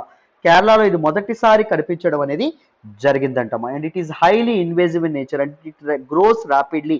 చాలా తొందరగా ఇది రిప్రొడక్ట్ అవ్వడం అనేది జరుగుతుంది. అండ్ దాంతోపాటు తన నెంబర్ని విపరీతంగా పెంచుకోవడం అనేది జరుగుతుంది. అండ్ దాంతోపాటు it is very tolerant to pollution అని చెప్పి కూడా చెప్తున్నారు. కాలుష్యం ఏదైతే ఉంటుందో కాలుష్యాన్ని కూడా తట్టుకోగలిగేటటువంటి శక్తి దీనికి ఉండడం అనేది జరిగిందంట. And it is first north అమెరికాలో బయటపడడం అనేది జరిగిందంట ఇది 1805లో అమ్మ. అండ్ ఇండియాలో మొదటిసారి 1990లో ఎర్లీ 1990s లో బయటపడడం అనేది జరిగిందంట. What is the concern? Host to worms that can cause food born diseases and rashes. So food ద్వారా, ఆహారం ద్వారా స్ప్రెడ్ అయ్యేటటువంటి డిసీజెస్ ఏవైతే ఉన్నాయో అండ్ ర్యాషెస్ ని ఇది ఎక్కువగా, ర్యాషెస్ ని కలగజేసేటటువంటి వార్మ్స్ ఏవైతే ఉంటాయో, మైక్రో ఆర్గానిజమ్స్ ఏవైతే ఉంటాయో వాటికి ఇది హోస్ట్ గా ఉంటుందంట, వాటిని ఇది క్యారీ చేయడం అనేది జరుగుతుంది అనే విధంగా ఇక్కడ చెప్పడం అనేది జరిగింది. ఇండియాకి ఇది ఎలా వచ్చింది అంటే త్రూ ఎక్వేరియం ట్రేడ్. చాలా వరకు ఇన్వేజివ్ స్పీసీస్ అనేవి అందంగా కనిపిస్తాయి, సో ఎక్వేరియంస్ లో వీటిని ఎక్కువగా వాడడం అనేది జరుగుతుంది. సో అందంగా కనిపించాయి అన్నప్పటికీ వీటి గ్రోత్ రేట్ ఎక్స్టెన్సివ్ గా పెరగడం వల్ల ఎకో సిస్టమ్ కి అండ్ నేచర్ ఫానా ఏదైతే ఉంటుందో యానిమల్ కింగ్డమ్ కి చాలా చాలా ఇబ్బంది పెట్టేటటువంటి అంశం ఉంది, చాలా చాలా థ్రెట్ అయ్యేటటువంటి అంశం ఉంది అని చెప్పి చెప్తున్నారు. అది చాలా చిన్నగా ఉంటుంది అండ్ దాంతోపాటు 16 mm హైట్ పెరగడం అనేది జరుగుతుంది, 19 mm విడ్త్ పెరగడం అనేది జరుగుతుందండి. And it goods looks make this snail a favourite in aquariums. Aquariums లో ఎక్కువ మంది ఉంచాలని చెప్పి చూస్తారు, కానీ it is a highly invasive species అని చెప్పి ఇక్కడ మనకి చెప్పడం అనేది జరిగింది. Right, this discovery is very worrying అని చెప్పి so environmentalist and other people ఎవరైతే ఉన్నారో వాళ్ళు చెప్తున్నారు, experts. So this is all about this particular article. ఇక్కడ మీరు అర్థం చేసుకోవాల్సింది ఏంటి అంటే what are highly invasive species, invasive alien species అంటే ఏంటో మీకు అర్థం కావాలి, వాటి మీద మీకు క్వశ్చన్ రావచ్చు. సో అందుకే డీటెయిల్డ్గా ఎక్స్ప్లెయిన్ చేశానని అనుకుంటున్నాను. మరి నెక్స్ట్ ఆర్టికల్ మాట్లాడదాం, వినండి. ఈ రోజు హిందూ అనాలిసిస్లో మనం మాట్లాడుకునే నెక్స్ట్ ఆర్టికల్ చూడండి అమ్మా. Suu Kyi sentence to 4 years in prison. Very very important article regarding GS paper 2 నాన్న, ఇంటర్నేషనల్ రిలేషన్స్ సంబంధించినటువంటి ఆర్టికల్. ఈ ఆర్టికల్ నేను ద హిందూలోని ఢిల్లీ ఎడిషన్లో పేజ్ నెంబర్ 12 నుంచి సెలెక్ట్ చేసుకోవడం అనేది జరిగింది. చాలా చాలా ఇంపార్టెంట్ ఆర్టికల్. సో ఇండియా యొక్క one of the neighbours, land border share చేసుకున్నటువంటి one of the important countries ఏంటి అంటే మయన్మార్, మీ అందరికీ తెలుసు. మయన్మార్తో ఇండియాకి క్లోజెస్ట్ టైస్, కల్చరల్ అండ్ దాంతోపాటు హిస్టారికల్ టైస్ అనేవి మనకు ఉండడం అనేది జరిగింది. సో మయన్మార్ని మయన్మార్లో డెమోక్రసీని ఎస్టాబ్లిష్ చేయాలి, ప్రజాస్వామ్యబద్ధమైనటువంటి ప్రభుత్వాన్ని ఏర్పాటు చేయాలి అని ఎంతగానో కృషి చేసినటువంటి one of the very important leader Suu Kyi అండి. ఈవిడ నోబెల్ లారెట్ కూడా, అంటే నోబెల్ శాంతి బహుమతి ఏదైతే ఉంటుందో అది కూడా ఈవిడికి రావడం అనేది జరిగింది. సో సుమారు 20 సంవత్సరాలు ఆర్మీ వాళ్ళ యొక్క డిటెన్షన్లో ఈవిడ ఉండడం అనేది జరిగింది. సో నేను I'm not going to talk about the technicalities and background of this particular topic, but I suggest you to watch my video on this particular concept అండి. మయన్మార్ పొలిటికల్ క్రైసిస్ అనేటటువంటి ఒక వీడియో అనేది నేను చేశాను. ఒకసారి Myanmar political crisis LTX classes అని చెప్పి గూగుల్లో యూట్యూబ్లో సెర్చ్ చేయడానికి ప్రయత్నించండి. సో డీటెయిల్డ్గా ఒక వీడియో అనేది చేయడం అనేది జరిగింది. బ్యాక్గ్రౌండ్ నుంచి మయన్మార్ యొక్క హిస్టరీ పూర్తిగా నేను చెప్పడం అనేది జరిగింది. మయన్మార్ని మనం ఒక ఇన్ఫాంట్ డెమోక్రసీ అని చెప్పి అనొచ్చు, ఒక పార్షియల్ డెమోక్రసీ అని చెప్పి చెప్పొచ్చండి. సో ముఖ్యంగా ఏషియాలో మీరు చూసుకుంటే ఓన్లీ 2 నేషన్స్ లో మిలిటరీ యొక్క అథారిటీ ఎక్కువగా ఉండడం అనేది జరుగుతుంది. ఒకటి మయన్మార్ అయితే, రెండవది ఏంటి అంటే పాకిస్తాన్. ఈ 2 నేషన్స్ లో కూడా మిలిటరీ యొక్క ఆధిపత్యం అనేది ఎక్కువగా ఉండడం అనేది జరుగుతుంది. మిలిటరీ తలుచుకుంటే ప్రభుత్వాల్ని కూలదోసేస్తుంది, మిలిటరీ తలుచుకుంటే ప్రభుత్వాల్ని నిర్మించడం కూడా జరుగుతుంది. సో మయన్మార్ని ఎందుకు ఫుల్ లెంత్ డెమోక్రసీ అనట్లా, ఇన్ఫాంట్ డెమోక్రసీ అనట్లా? డెమోక్రసీ అంటే ఏంటి? ప్రజల చేతుల్లో పూర్తి పవర్స్ అనేవి ఉంటాయి. కానీ మయన్మార్లో అలా కాదు, కొంతవరకు పవర్స్ అనేటటువంటివి మయన్మార్ మిలిటరీ చేతుల్లో ఉండడం అనేది జరుగుతుంది. సో మయన్మార్లో పూర్తి స్థాయి డెమోక్రసీని ఎస్టాబ్లిష్ చేయాలి అని ప్రయత్నించినటువంటి వ్యక్తుల్లో one of the important person ఎవరు అంటే సూచి అండి ఈవిడ. అయితే she had a political party name national league for democracy. So 20 సంవత్సరాలు మిలిటరీ వాళ్ళ తాలూకా ఆధీనంలో గడిపినటువంటి ఈవిడ 2015లో మయన్మార్ యొక్క హెడ్గా ఈవిడ ప్రమాణ స్వీకారం చేయడం అనేది జరుగుతుంది. అండ్ 5 సంవత్సరాల టెన్యూర్ తర్వాత 2020లో ఎలక్షన్స్ జరుగుతాయి. మళ్ళీ ఈవిడ పార్టీ అయినటువంటి నేషనల్ లీగ్ ఫర్ డెమోక్రసీ ఏదైతే ఉంటుందో దానికి ప్రజలు పెద్దపీట వేయడం అనేది జరుగుతుంది. ప్రజలు ఆ నేషనల్ లీగ్ ఫర్ డెమోక్రసీ పార్టీని గెలిపించడం అనేది జరుగుతుంది. కానీ ఫిబ్రవరి 1వ తారీఖు 2021 ఏం జరిగింది? మయన్మార్లో ఒక మిలిటరీ కూ జరగడం అనేది జరిగింది. అంటే మిలిటరీ వాళ్ళు ఈవిడ్ని జైల్లో పెట్టేసి అధికారాన్ని వాళ్ళ చేతుల్లోకి తీసుకోవడం అనేది జరిగిందమ్మా. డెమోక్రసీకి, వరల్డ్ డెమోక్రసీకి, ప్రపంచ ప్రజాస్వామ్యానికి ఇది చాలా పెద్ద దెబ్బ అని చెప్పి మనం అర్థం చేసుకోవచ్చు. ఇంకొక విషయం ఏంటి అంటే మయన్మార్ ఎక్కడుంది? It is sharing the border with the world's largest democracy. అంతేనా? ప్రపంచంలో అతిపెద్ద ప్రజాస్వామ్యం ఏదైతే ఉంటుందో దాని పక్కనే ఉన్నటువంటి మయన్మార్ భారత ప్రజాస్వామ్య విలువలు ఏవైతే ఉంటాయో అవి తీసుకోకపోవడం గమనార్హం. ఇప్పుడు సూచి గారి వయసు ఎంత అంటే 76 ఏళ్ళండి. సో ఇప్పుడు న్యూస్లోకి ఏమొచ్చింది అంటే, సో ఫిబ్రవరి 1 నుంచి మళ్ళీ ఈవిడ మిలిటరీ డిటెన్షన్లో ఉండడం అనేది జరిగింది. మిలిటరీ వాళ్ళు ఈవిడిని నిర్బంధించడం అనేది జరిగింది, గృహ నిర్బంధం చేశారు. సో ఇప్పుడు ఈవిడికి 4 years జైలు శిక్ష అనేది పడ్డం అనేది జరిగింది. మిలిటరీ వాళ్ళు ఆన్ కరప్షన్ ఛార్జెస్ ని బేస్ చేసుకొని 4 సంవత్సరాలు జైలు శిక్ష అనేది విధించారు. The first one is incitement, అంటే COVID-19 ప్రోటోకాల్స్ కి విరుద్ధంగా ప్రవర్తించండి అని చెప్పి ఈవిడ ప్రజల్ని రెచ్చగొట్టింది అనేటటువంటి ఆరోపణలతో. అండ్ దాంతోపాటు కరప్షన్, అవినీతికి పాల్పడ్డారు ఆవిడ హయాంలో 2015 నుంచి 2020 వరకు ఆవిడ రూల్ చేసేటటువంటి సమయంలో అని చెప్పి ఇక్కడ మనకి చెప్పడం అనేది జరిగింది. ఈవెన్ యునైటెడ్ నేషన్స్ ఏదైతే ఉందో యునైటెడ్ నేషన్స్ కూడా ఈ పర్టికులర్ తీర్పు పట్ల చాలా స్ట్రాంగ్ గా రియాక్ట్ అవ్వడం అనేది జరిగింది. సో మిలిటరీ సూచి గారికి అధికారం ఏదైతే ఉంటుందో అధికారం అనేది కట్టబెట్టకుండా ఉండేందుకు ఆవిడికి జైలు శిక్ష అనేది విధించడం అనేది జరిగింది. This shouldn't be considered as a fair deal. ఒక ఫెయిర్ ట్రయల్ గా, ఒక ఫెయిర్ ప్రాసెస్ లో విచారణ జరిగింది అని చెప్పి మేము నమ్మట్లేదని చెప్పి చెప్పడం అనేది జరిగిందమ్మా. అర్థమైందా? ఈవిడ మీద చాలా ఛార్జెస్ అనేవి ఉన్నాయి. ఈ ఛార్జెస్ అన్ని ప్రూవ్ అయితే సుమారు 102 ఏళ్ల జైలు శిక్ష పడుతుందంట. 1 or 2 years వరకు జైలు శిక్ష పడడం అనేది జరుగుతుందంట.